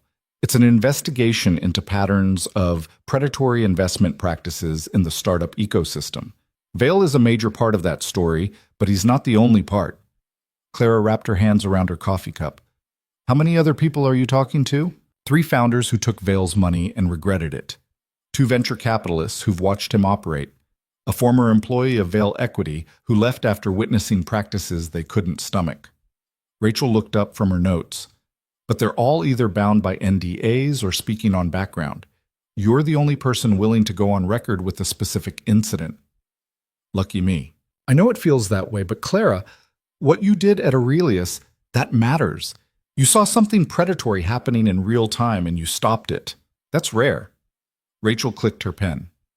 "So let's start there. Walk me through that night, everything you remember." Clara did, slowly at first and then faster as the memories came back with uncomfortable clarity. Vale's calculated pressure. David's desperation. The acceleration clause buried in legal language designed to obscure. Her decision to speak up despite knowing it would cost her everything. Rachel took notes in shorthand that looked like a secret language, occasionally interrupting to ask for clarification or specific quotes. "When you read that clause," Rachel said, "how long did it take you to understand what it actually meant?" "Maybe 30 seconds. It's not that complicated once you know what you're looking for. The language is dense, but the structure is pretty standard for this type of trap." "This type of trap? You've seen similar clauses before?" Clara hesitated. "In law school, we studied predatory lending practices. This was basically the same thing, just dressed up in venture capital language instead of mortgage terms." Rachel made another note. "And when you spoke up, what was Vale's reaction?" "Angry. Controlled, but angry. like I'd broken some fundamental rule by interfering. Did he say anything specific? Threaten you? Clara thought back to Vale's cold smile, his promise to make sure she never worked again. He said he'd have me blacklisted from every restaurant in the city, that I'd regret what I'd done. Has he followed through? I don't know. I've applied to maybe 20 places and nobody's called back. Could be the economy, could be him. Hard to tell the difference. Rachel's pen moved faster. What about after that night? When did you hear from his lawyers? Clara explained about Whitmore's call, the deadline, the threatened lawsuit. Rachel listened with the kind of focus that made Clara feel like every word mattered. And you refused to sign his agreement, Rachel said, even knowing what it would cost you. Yeah. Why? The question was simple, but Clara didn't have a simple answer. Because I was tired of being scared, I guess. Tired of making myself small to survive. My dad said something about how if you only do the right thing when it's convenient, you're not really doing the right thing at all. That stuck with me. Rachel was quiet for a moment, just looking at Clara with an expression that might have been respect or pity, or both. Can I ask about your father? Patricia mentioned he's sick, Ms. Progressive Form. He's been getting experimental treatment, but it's expensive and insurance doesn't cover it. Clara felt her throat tighten. I left law school to take care of him. That's how I ended up serving tables instead of practicing law. And now you're working for David Chen's company? As a consultant, reviewing contracts, helping with legal due diligence. It's not much, but it's something. Vale's lawyers are going to use that against you. They're going to say you had financial motive to sabotage his deal with David. I know, they already did during my deposition. Rachel flipped to a new page in her notebook. Let me tell you about the other founders I've interviewed. There's a pattern. Vale targets companies that are technically promising but financially desperate. He offers terms that sound generous, substantial funding, operational support, strategic partnerships, but buried in the contracts are clauses that trigger under success conditions. If the company does well, Vale's equity position adjusts automatically. Sometimes the founder gets forced out entirely. Sometimes they get bought out at pre-success valuations. Clara leaned forward. So it's systematic, completely. I've documented at least 7 companies over the past 4 years where this exact thing happened. Different industries, different founders, but the same basic structure. Rachel pulled out a folder, spread documents across the table. Look at this one. ByteFlow, a data analytics startup. Took $20 million from Vale in 2022. Hit their growth targets within 18 months. Their equity split went from 50-50 to 80-20 in Vale's favor. The founder, Amanda Roth, was forced to sell her remaining shares for basically nothing compared to the company's actual value. Clara scanned the documents, her legal training kicking in. This clause is almost identical to the one in David's contract. Same trigger structure, same automatic adjustment mechanism. Exactly. And here's another one. Green Circle, renewable energy company. Took $40 million from Vale in 2021. Similar acceleration clause, similar outcome. The founder tried to fight it, got buried in legal fees, eventually settled. Are these founders willing to talk? On background, yes. On record, no. They all signed NDAs as part of their settlements. If they speak publicly, Vale can sue them for breach of contract. Rachel closed the folder. That's why your voice is so important. You're not bound by any agreement. You can actually tell people what you saw. Clara thought about the deposition, about Whitmore's hostile questions and barely concealed contempt. Vale's lawyers are going to destroy me. Maybe. Or maybe this article comes out before your trial and changes the entire context. Instead of being a lone voice making accusations, you're someone who exposed a pattern that investigative journalism confirmed. Patricia said the same thing. Patricia's smart. Rachel checked her watch. I have one more question, and it's personal. Are you scared? Clara laughed without humor. Terrified. I'm broke. I'm being sued. My dad's treatment is getting delayed because I can't pay for it. I wake up every morning wondering if today's the day everything collapses completely. So why keep fighting? Because the alternative is apologizing for telling the truth. And I've already spent 3 years making myself small and quiet and invisible. I'm done with that. Rachel smiled, and it was genuine. That's a good quote. Can I use it? Sure, at this point, what difference does it make? They talked for another hour, Rachel asking detailed questions about the contract language, the timeline of events, Clara's legal background. By the time they finished, Clara felt wrung out and oddly lighter, like confession without the religious overtones. "The article publishes 2 weeks from Friday," Rachel said as they packed up. "I'll send you a draft beforehand so you can review it. And Clara? Thank you. This matters more than you probably realize."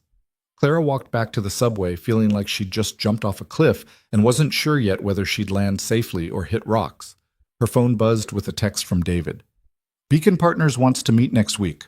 Final due diligence before they commit. Can you be there?" She texted back, "Absolutely." The meeting with Beacon Partners happened in their Manhattan office, which was somehow both more and less intimidating than Canton and Reed. Smaller space, less marble, but the three partners who sat across the conference table from Clara and David had the kind of sharp intelligence that suggested they'd heard every pitch and spotted every lie. Martin Reeves, the lead partner, was maybe 50 with gray hair and reading glasses he kept taking off and putting back on. His handshake was firm but not aggressive. "David's told us you've been helping with legal review. That's good. We appreciate founders who take due diligence seriously." "Clara's been invaluable," David said, and Clara could hear the nervousness in his voice despite his attempt at confidence. "She caught several issues in our supplier contracts that I'd completely missed. Actually, I wanted to ask about that." Reeves opened a folder. "Clara Hayes, 2 years at Columbia Law, left before completing your degree, now working as a consultant for TerraStream. That's an interesting trajectory." Clara felt her stomach drop. They'd done their homework. "Family emergency. I had to leave school to take care of my father." "And you met David how?" The question hung in the air. Clara glanced at David, who looked like he wanted to help, but didn't know how. "We met at Aurelius Restaurant," Clara said carefully. "I was serving there. David was meeting with a potential investor whose contract I happened to notice had some problematic terms." Reeves exchanged glances with his partners. "Ethan Vale." "Yes. We heard about that. The startup community is smaller than people think." Reeves leaned back. "We also heard Vale is suing you." Clara's hands tightened on the armrests of her chair. "That's correct." "For what specifically?" "Tortious interference, defamation. He claims I damaged his business relationship with David." "Did you?" The question was direct, not hostile, but Clara felt it like a challenge. "I pointed out an acceleration clause in his investment agreement that would have stripped David of most of his equity if TerraStream succeeded. Vale characterized that as interference. I characterize it as warning someone before they walked into a trap." One of the other partners, Janet Okoye, according to her nameplate, spoke up. "We've dealt with Vale before. Not directly, but we've seen the aftermath. Companies that take his money tend to end up controlled by him regardless of the original terms." "That's what I was trying to prevent," Clara said. Reeves put his glasses back on, studied some documents. "Your lawsuit is still active." "Yes, we're building our defense. My lawyer thinks we have a strong case, but these things are unpredictable." "And if you lose?" Clara met his eyes. "Then I'll deal with the consequences. But that doesn't change the fact that I was right about Vale's contract." Reeves smiled slightly. "No, it doesn't." He closed the folder. "Here's my concern. We're about to invest $12 million in TerraStream. That's a substantial commitment. We need to trust that the people involved in this company are making sound decisions. David bringing on someone who's embroiled in litigation with one of the most litigious investors in Manhattan, that gives us pause." David jumped in. "Clara's lawsuit has nothing to do with TerraStream's operations. She helped me avoid a catastrophic deal. That's exactly the kind of judgment we need. Or it's the kind of judgment that creates unnecessary legal exposure." Reeves looked at Clara. "If we invest in TerraStream and you come on board officially, Vale could argue that we're benefiting from your interference with his deal. He could try to drag us into the litigation." Clara hadn't thought of that. The idea that her fight with Vale could contaminate TerraStream's funding made her feel sick. "I can step back," she said quietly. "If my involvement is putting the deal at risk, I'll remove myself." "Clara, no," David started. "David, this is your company, your future. I'm not going to be the reason Beacon walks away." Reeves held up a hand. "Nobody's walking away. I'm just laying out the considerations." He looked at Janet and the third partner, Michael Sung, who nodded slightly. "Here's what we're thinking. We proceed with the investment. David, you hire Clara as general counsel once the funding closes. But we include language in our investment agreement that isolates Beacon from any liability related to Clara's ongoing litigation with Vale. You want to firewall me, Clara said. We want to protect our investment. That's not personal, it's practical. Reeves softened his tone. Look, what you did at Aurelius took guts. Vale's a bully who's gotten away with predatory practices because most people are too scared to call him out, but courage doesn't insulate us from legal risk. David looked at Clara. Is that acceptable to you? She thought about Patricia's warnings, about Vale's strategy of making her toxic to anyone who tried to help her. This was exactly what he wanted, for her to become radioactive, unable to work, unable to rebuild. It's acceptable, she said, as long as TerraStream gets funded. The rest of the meeting focused on technical details, development timelines, market projections, regulatory considerations. Clara listened but didn't contribute much, still processing the firewall language that would define her professional relationship with the company she'd helped save. Afterward, on the street outside Beacon's office, David turned to her with frustration in his eyes. That was wrong. They basically treated you like a liability. I'm a liability, at least until this lawsuit resolves. You're the reason I still have my company, the reason I'm not signing my life away to Vale right now. David kicked at a crack in the sidewalk. This feels like I'm benefiting from your sacrifice while you get punished for it. That's kind of how the world works. Doesn't mean I have to like it. They grabbed coffee at a diner that looked like it hadn't been updated since 1987. The vinyl booths were cracked, the coffee was terrible, and Clara loved it because it cost $2 instead of $6. Beacon's going to fund us, David said, stirring sugar into his coffee. I can feel it, which means TerraStream survives. We can actually do this. You deserve it. The technology is solid. The technology is yours too now. You're part of this whether you like it or not. David looked at her seriously. When the funding closes, I'm hiring you properly. Full salary, benefits, equity stake, and I don't care what firewall language Beacon wants. You're getting what you're worth. Clara felt her throat tighten. David, you don't have to. I know I don't have to. I want to. You took a risk on me when I was about to make the stupidest decision of my life. Let me return the favor. Her phone buzzed. A text from Patricia. Need to talk. Call me when you can. Clara excused herself and stepped outside to call. What's up? She asked when Patricia answered. Morrison Chase just filed an amended complaint. They're adding new allegations. Patricia's voice was tight. They're claiming you had a pre-existing relationship with David Chen before the night at Aurelius. That the whole thing was a setup to sabotage Vale's deal. Clara felt the sidewalk tilt. That's insane. I'd never met David before that night. They're alleging you had email correspondence with him, that you were consulting for TerraStream before the Aurelius meeting and your intervention was coordinated. That's a complete lie. I can prove. I know it's a lie, but it's a strategic lie. They're trying to establish conspiracy, which opens up broader discovery and lets them paint you as actively malicious rather than just misguided. Patricia paused. Clara, do you have any communications with David from before November 14th? Anything at all? Clara thought back, trying to remember. No. The first time I ever heard his name was when he walked into the restaurant. I didn't even know what TerraStream was until afterward. Phone records, emails, any digital footprint they could mischaracterize? Nothing, I swear. Then we'll prove it. Phone records, email logs, the whole thing. They're fishing, hoping you don't have documentation. Patricia's voice hardened. This is Vale getting desperate. The fact that he's resorting to fabrication means he knows his original case is weak. Or he's just that vindictive. Could be both. Patricia sighed. How did your meeting with Beacon go? Clara explained about the firewall language, about the careful distance they wanted to maintain from her litigation. Patricia listened without comment. Smart on their part, she said finally. Frustrating for you, but smart. Vale's strategy has always been to make people radioactive. Harder to do that if companies find ways to work with you despite the litigation. Does this amended complaint change anything for us? It accelerates our timeline. We need to file our response faster, establish your credibility before they poison the well completely. Patricia paused. When does Rachel Kwan's article publish? 2 weeks. That might actually help.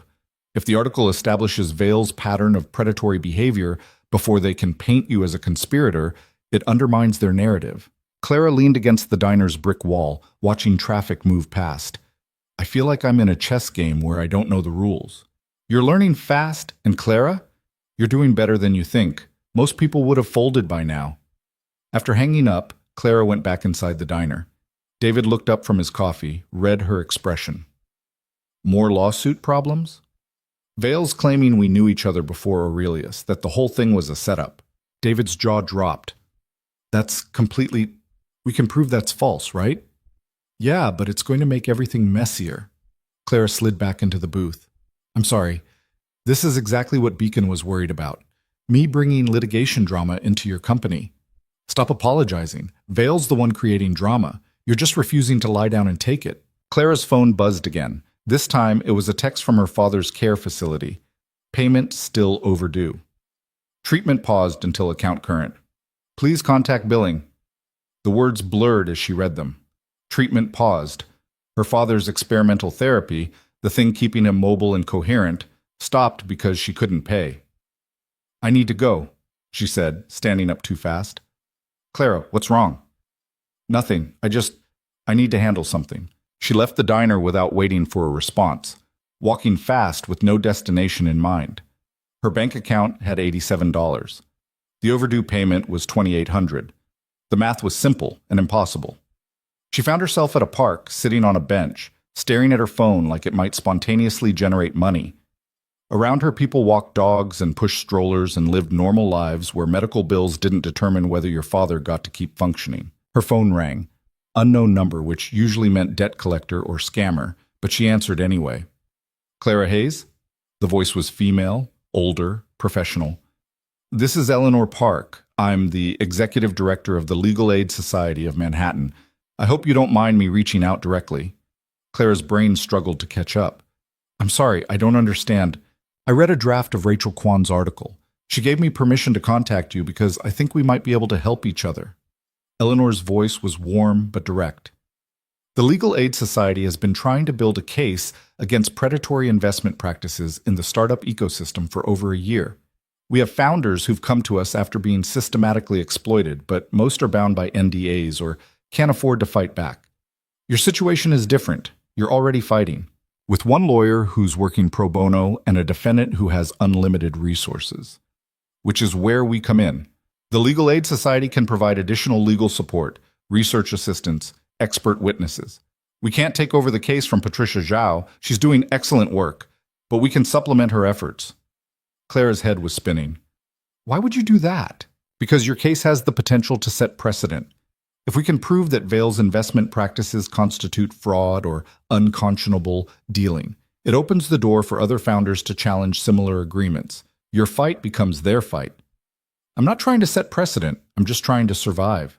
I understand, but sometimes survival and systemic change are the same battle. Eleanor paused. There's another reason I'm calling.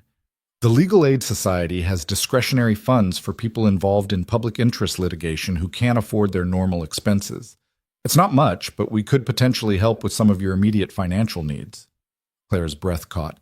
How much is not much? We could probably manage a few $1,000s, enough to keep you stable while the case progresses. A few $1,000s, enough to restart her father's treatment, enough to breathe.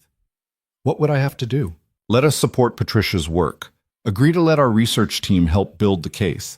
And if we win, agree to speak publicly about predatory investment practices. Eleanor's tone was gentle. This isn't quid pro quo. We're not buying your story. We're investing in a fight that matters. Clara closed her eyes, felt tears she'd been holding back for weeks finally break through. When can we start? They talked for another 20 minutes, Eleanor explaining the logistics and Clara trying to sound more coherent than she felt. By the time they hung up, Clara had a plan to meet with the Legal Aid Society the next day and a promise of emergency funding within 48 hours. She called the care facility immediately. This is Clara Hayes. I need to talk to billing about my father's account. The administrator who answered sounded tired. Ms. Hayes, as I explained in my message, we've had to pause treatment until... I'll have payment by Friday. Please restart his treatment. We can't process on promised payment. We need actual... Friday. I promise. Please. Clara heard the desperation in her voice and didn't care. He needs this treatment. Please don't make him wait. A long pause. Then, I'll make a note. But Ms. Hayes, Friday is the absolute deadline. If we don't receive payment, we'll have to discontinue the therapy entirely. You'll have it, I promise. She hung up and sat on the bench, shaking with relief and residual fear. The money wasn't here yet. Friday was still a risk. But it was hope. And hope was more than she'd had an hour ago. Her phone buzzed with the text from Rachel. Article draft is done. Sending to you and Patricia tonight for review. Publishes Friday the 16th. Then another text from David. Are you okay? You left kind of abruptly. Clara texted back. I'm fine. Sorry for bailing. Talk tomorrow? His response came immediately. Whenever you're ready. She walked home slowly, watching the city move around her with the strange, disconnected feeling of someone whose life had just shifted in ways she didn't fully understand yet. The Legal Aid Society was getting involved. Rachel's article was publishing in less than 2 weeks. Beacon Partners was funding TerraStream. Her father's treatment would restart. None of it was certain. All of it could still collapse. But for the first time since that night at Aurelius, Clara felt like maybe she wasn't just surviving. Maybe she was actually fighting back. Rachel Kwan's article went live at 6 a.m. on Friday, December 16th, and by 9 a.m., the internet had caught fire. Clara was at the Legal Aid Society's offices when Patricia called, her voice carrying an edge of barely controlled excitement. Have you seen the response? I've been in meetings all morning. What response? The article has 40,000 shares on social media. It's trending on 3 platforms. Every major business publication is picking it up. Patricia paused. Clara, this is bigger than we thought it would be. Clara excused herself from the conference room where Eleanor Park's team had been walking her through their research on predatory investment clauses and stepped into the hallway.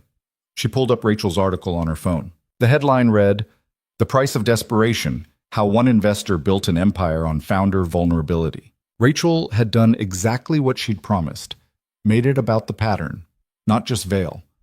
But Clara's story anchored the piece, providing the narrative thread that made abstract legal concepts feel immediate and personal. There was the scene at Aurelius, Clara's decision to speak up, David's torn contract. Then it widened to show the other founders, the systematic exploitation, the carefully constructed traps dressed up as opportunity. And woven throughout were Vail's own words from interviews and public appearances, his philosophy of leverage and strategic advantage, now recontextualized as evidence of predatory intent. The comments section was brutal. Hundreds of people sharing their own experiences, founders who'd been exploited, employees who'd watched it happen, investors who'd suspected but never confirmed. The consensus was swift and damning. Ethan Vail was a predator, and everyone had known it, quietly, but nobody had said it out loud until now. Clara's phone started buzzing with calls from numbers she didn't recognize. She ignored them and called David. Have you seen it? He asked immediately. Just read it. This is insane. TechCrunch just called me for comment. So did Bloomberg. I've gotten emails from 6 different founders asking if I'd be willing to talk about Vail's tactics. David sounded stunned. Clara, this is actually happening. People are listening.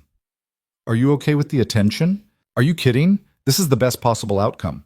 Vail can't paint me as ungrateful or naive now. The whole industry knows what he tried to do. David laughed, slightly manic. Beacon called this morning. They want to accelerate our funding timeline. They think the publicity makes TerraStream look principled instead of risky. Clara felt something unclench in her chest. That's good. That's really good.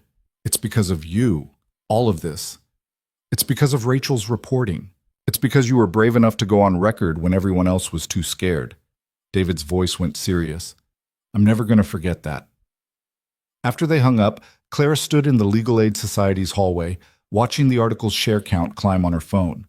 Part of her felt vindicated, but another part, the part that had been trained to stay small and quiet, felt exposed in a way that made her skin crawl. Her phone rang again. This time she recognized the number, James Whitmore. She answered, Mr. Whitmore. Ms. Hayes. His voice was ice. I assume you've seen the article in the Manhattan Business Journal. I have. You understand that you've violated the implied confidentiality of ongoing litigation by discussing the case with media? I discussed my own experience.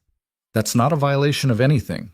You've poisoned the jury pool, made it impossible for my client to receive a fair trial. Whitmore's control was slipping, anger bleeding through his professional veneer. This is witness tampering, jury manipulation. This is journalism. Maybe if your client's business practices weren't predatory, there wouldn't be anything to report. We're filing a motion for sanctions. We're going to ask the judge to dismiss your defense and enter summary judgment in Mr. Vale's favor based on your egregious conduct. Clara felt her stomach drop, but kept her voice steady. Do what you need to do, Mr. Whitmore. I'll see you in court. She hung up before he could respond, then immediately called Patricia. Whitmore just threatened to file for sanctions, Clara said without preamble. Said I poisoned the jury pool. He called me too. He's furious. Patricia sounded almost gleeful.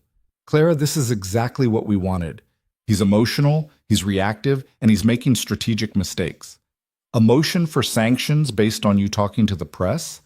That's desperate. No judge is going to grant summary judgment because you exercised your First Amendment rights. You're sure? I'm sure. This is Vale losing control of the narrative. He spent years operating in the shadows, using NDAs and settlements to keep people quiet. Now it's public, it's documented, and he can't make it go away. Patricia paused. How are you holding up? Clara thought about the question honestly. Terrified, relieved, both at the same time. That sounds about right. Get some rest this weekend. Things are going to move fast from here. But rest turned out to be impossible.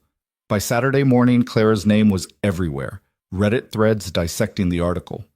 Twitter debates about startup culture and founder exploitation.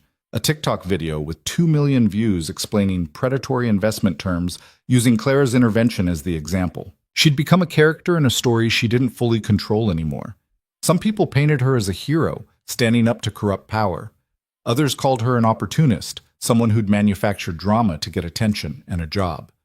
The comments ranged from supportive to viciously personal, strangers making assumptions about her life, her motives, her worth.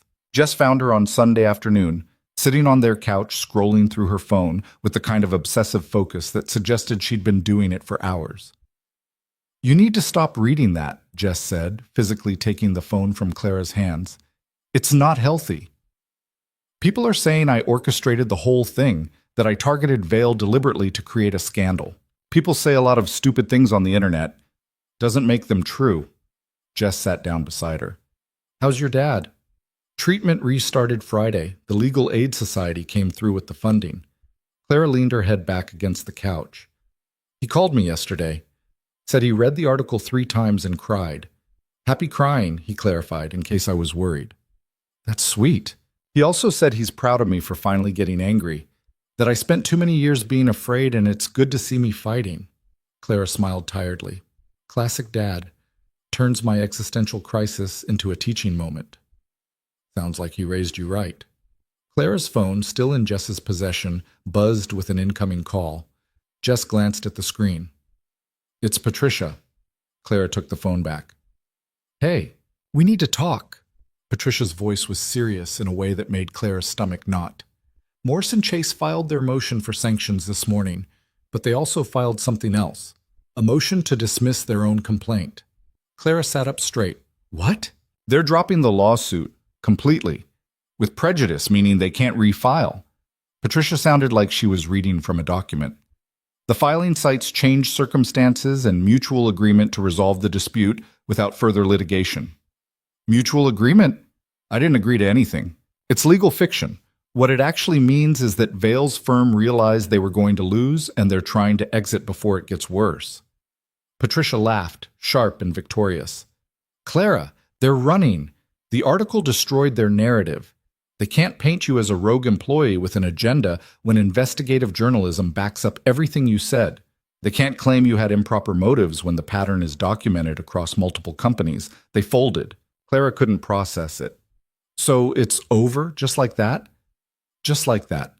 We still need to file a response accepting the dismissal, and there are some procedural steps, but yes, the lawsuit is done.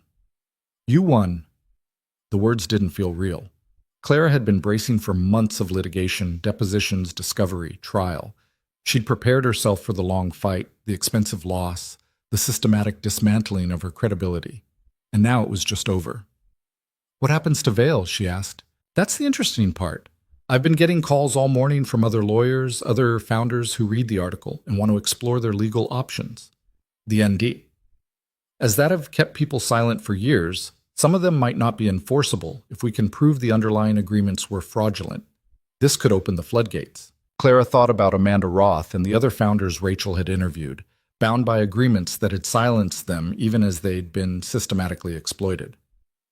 So they could fight back now. Some of them, yes. It depends on the specific terms of their settlements, but the article created a permission structure. It showed people they don't have to accept predatory behavior just because it comes wrapped in expensive legal language. After hanging up, Clara sat in silence, trying to understand what she was feeling. Relief, definitely, but also something stranger, a sense of dislocation, like she'd been running so hard for so long that stopping felt unnatural. "The lawsuit's done," she told Jess. Vale dropped it. Jess stared at her. "Are you serious? Patricia just told me. They're withdrawing the complaint." "Holy shit." Jess grabbed Clara in a hug that was probably too tight, but Clara didn't care. "You did it. You actually did it. I don't know what I did. I just didn't give up." That's literally all it takes sometimes, just not giving up when everyone expects you to.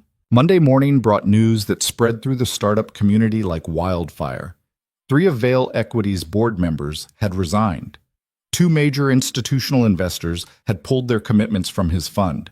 And most damaging, a former employee had filed a whistleblower complaint with the SEC, alleging systematic fraud in how Vale structured and disclosed his investment terms.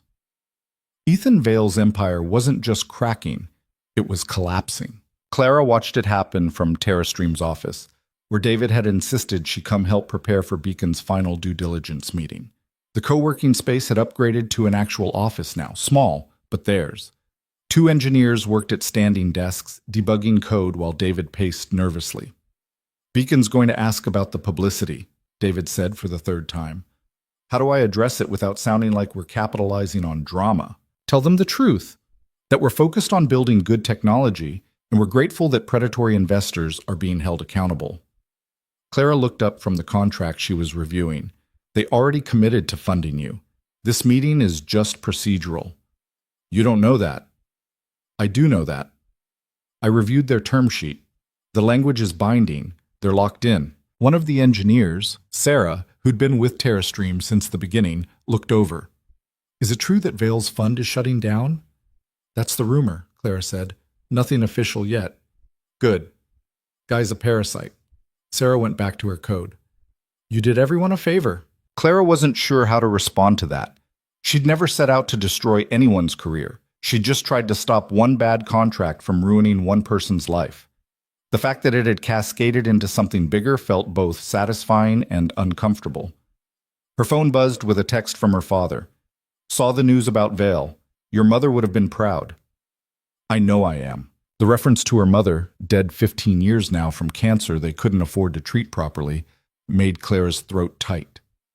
Her mother had been a public defender, fighting for people who couldn't afford representation, working 70-hour weeks for barely enough money to survive. She died exhausted and broke, and absolutely certain she'd done the right thing.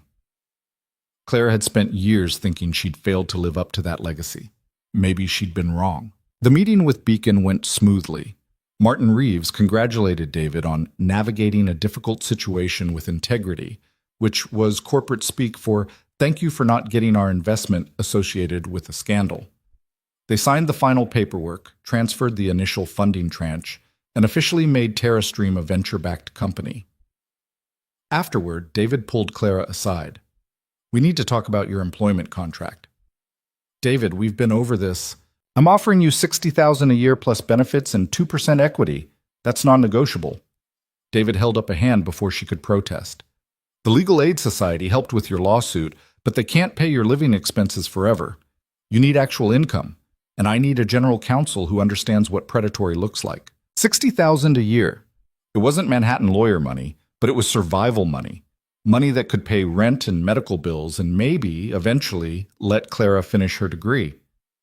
"What if I mess up?" Clara asked quietly. "What if I give you bad advice and it costs the company?" "Then we'll figure it out together, same as we've been doing." David smiled. You're not perfect, Clara. Neither am I. But you're smart and you're ethical, and right now that's exactly what Tara Stream needs. She signed the contract that afternoon, her hand shaking slightly as she wrote her name, her first real job in 3 years. Her first step back toward the future she'd thought was dead. That evening, she visited her father. He was in the common room again, same wheelchair, same book about the Civil War, but something in his expression looked lighter than it had in months. "You did good, kiddo," he said when she sat down beside him. "Really good. I didn't mean to blow up anyone's life." "You didn't blow up anyone's life.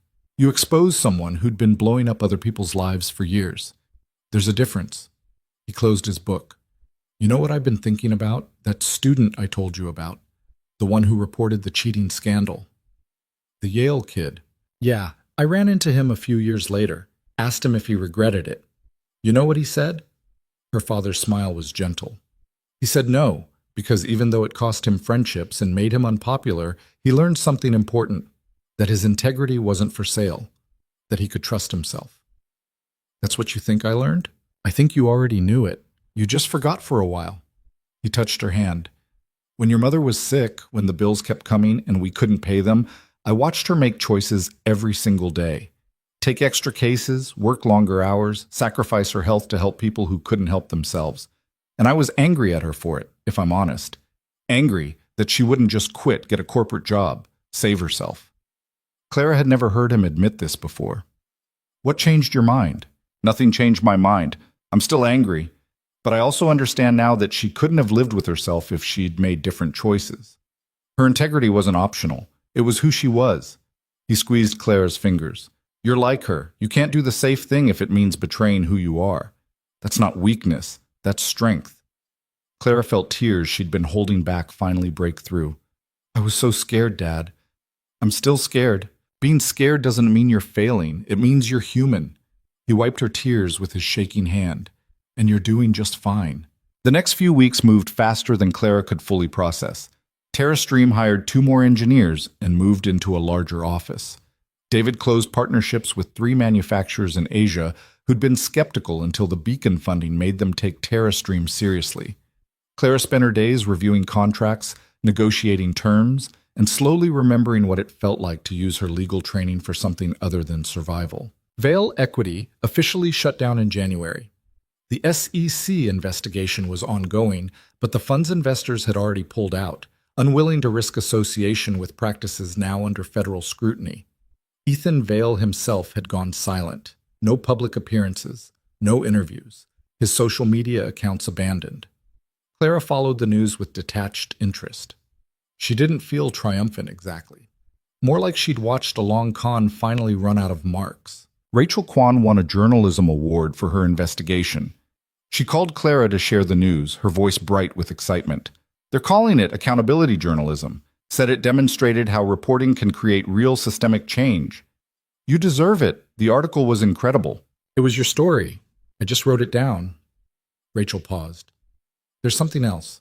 I'm doing a follow-up piece on what happened after the article published. How the industry responded, what changes are being made, whether this creates lasting impact. Would you be willing to talk about your experience now that some time has passed?" Clara thought about it.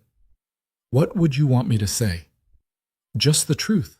What it felt like to fight. Whether you think it was worth it." "Can I think about it?" "Of course. No pressure." But Clara knew what her answer would be. She'd spent enough time hiding. If her story could help other people find their courage, maybe that was worth the discomfort of being public. She called Rachel back the next day. "I'll do the interview, but I want to talk about more than just Vale.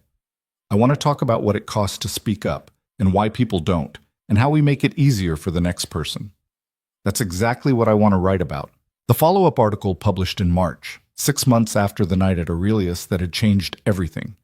This one was quieter than the first, more reflective. Clara talked about fear, about the privilege of being able to fight when so many people couldn't afford to, about how courage wasn't the absence of fear, but the decision to act despite it. The comments this time were different. Less heated debate, more personal stories, people sharing their own moments of speaking up, or their regrets about staying silent. It felt less like scandal and more like conversation. In April, Columbia Law invited Clara to speak at a panel on ethics in corporate practice. She almost declined, still feeling like an imposter without a degree. But Patricia convinced her. "You have more real-world experience with ethical dilemmas than most practicing lawyers," Patricia said. "And you made the hard choice when it mattered. That's what students need to hear." So Clara stood in front of a room full of law students, kids who looked impossibly young and earnest, and talked about contracts and courage and the moment when principle became more important than survival. During the Q&A, a student raised her hand. "Do you regret not finishing law school?" Clara considered the question honestly. "Yes and no. I regret the circumstances that forced me to leave, but if I'd graduated on schedule, I'd probably be working at some firm doing document review and hating my life. Instead, I'm general counsel for a startup I believe in, working on problems that matter. So maybe it worked out the way it was supposed to." Another student. "Would you do it again? The thing at the restaurant, knowing what it would cost you." Clara didn't hesitate. "Yes, every time." In June, David Chen stood on stage at a tech conference in Austin and told the story of almost signing away TerraStream to a predatory investor and how a waitress he'd never met had saved his company. The video went viral in startup circles, shared and reshared with commentary about due diligence and founder education. Clara watched it from TerraStream's office, wincing at being called a hero, but grateful that David was using his platform to warn other founders. "You're internet famous now," Sarah said, looking over Clara's shoulder at the video's view count. "How does it feel?" "Weird. I didn't do anything special." "You did something most people wouldn't do. That makes it special." Clara thought about that later, walking home through the city as summer heat made the air thick and heavy. She'd spent so long thinking of herself as someone who'd failed, who'd compromised, who'd given up her dreams for practical necessity. But maybe survival was its own kind of victory. Maybe showing up every day and refusing to become someone you didn't recognize was actually the hardest thing you could do. Her father died in September, peacefully in his sleep after a particularly good week where he'd been lucid and talkative and himself. The experimental treatment had given him almost a year more than expected, and he'd used it well. Reading, talking, watching Clara rebuild her life with the kind of quiet pride that didn't need words. At his funeral, Clara stood in front of 50 people, former colleagues, students who'd kept in touch, friends from 30 years of teaching, and talked about integrity as inheritance, about how her father had taught her that principles weren't abstract concepts but daily choices, that who you were when it cost you something was who you really were. She scattered his ashes in the park where he used to take her as a kid, and tried to believe he'd be proud of the person she was becoming. TerraStream secured Series B funding in November, a $40 million round led by a consortium of impact investors who'd been following the company since the Veil story broke. David offered Clara an increased equity stake and a substantial raise. She negotiated hard, another thing she'd learned this year, that knowing your worth meant demanding it, and walked away with terms that made her financial future feel less like constant crisis. She started taking night classes at Columbia in January, determined to finish her degree. It was slower this time, 1 or 2 courses per semester while working full-time, but it was progress. The law school gave her credit for her work at TerraStream, acknowledging that real-world experience counted for something. On a cold evening in February, almost 2 years after that night at Aurelius, Clara sat in a coffee shop reviewing a contract for TerraStream's expansion into European markets. Her phone buzzed with a news alert. Ethan Vale had been charged with securities fraud, multiple counts, multiple victims, facing up to 20 years if convicted. Clara read the article twice, feeling a strange mix of vindication and sadness. Vale had built an empire on exploiting desperate people. And now that empire was being systematically dismantled by the legal system he'd used as a weapon.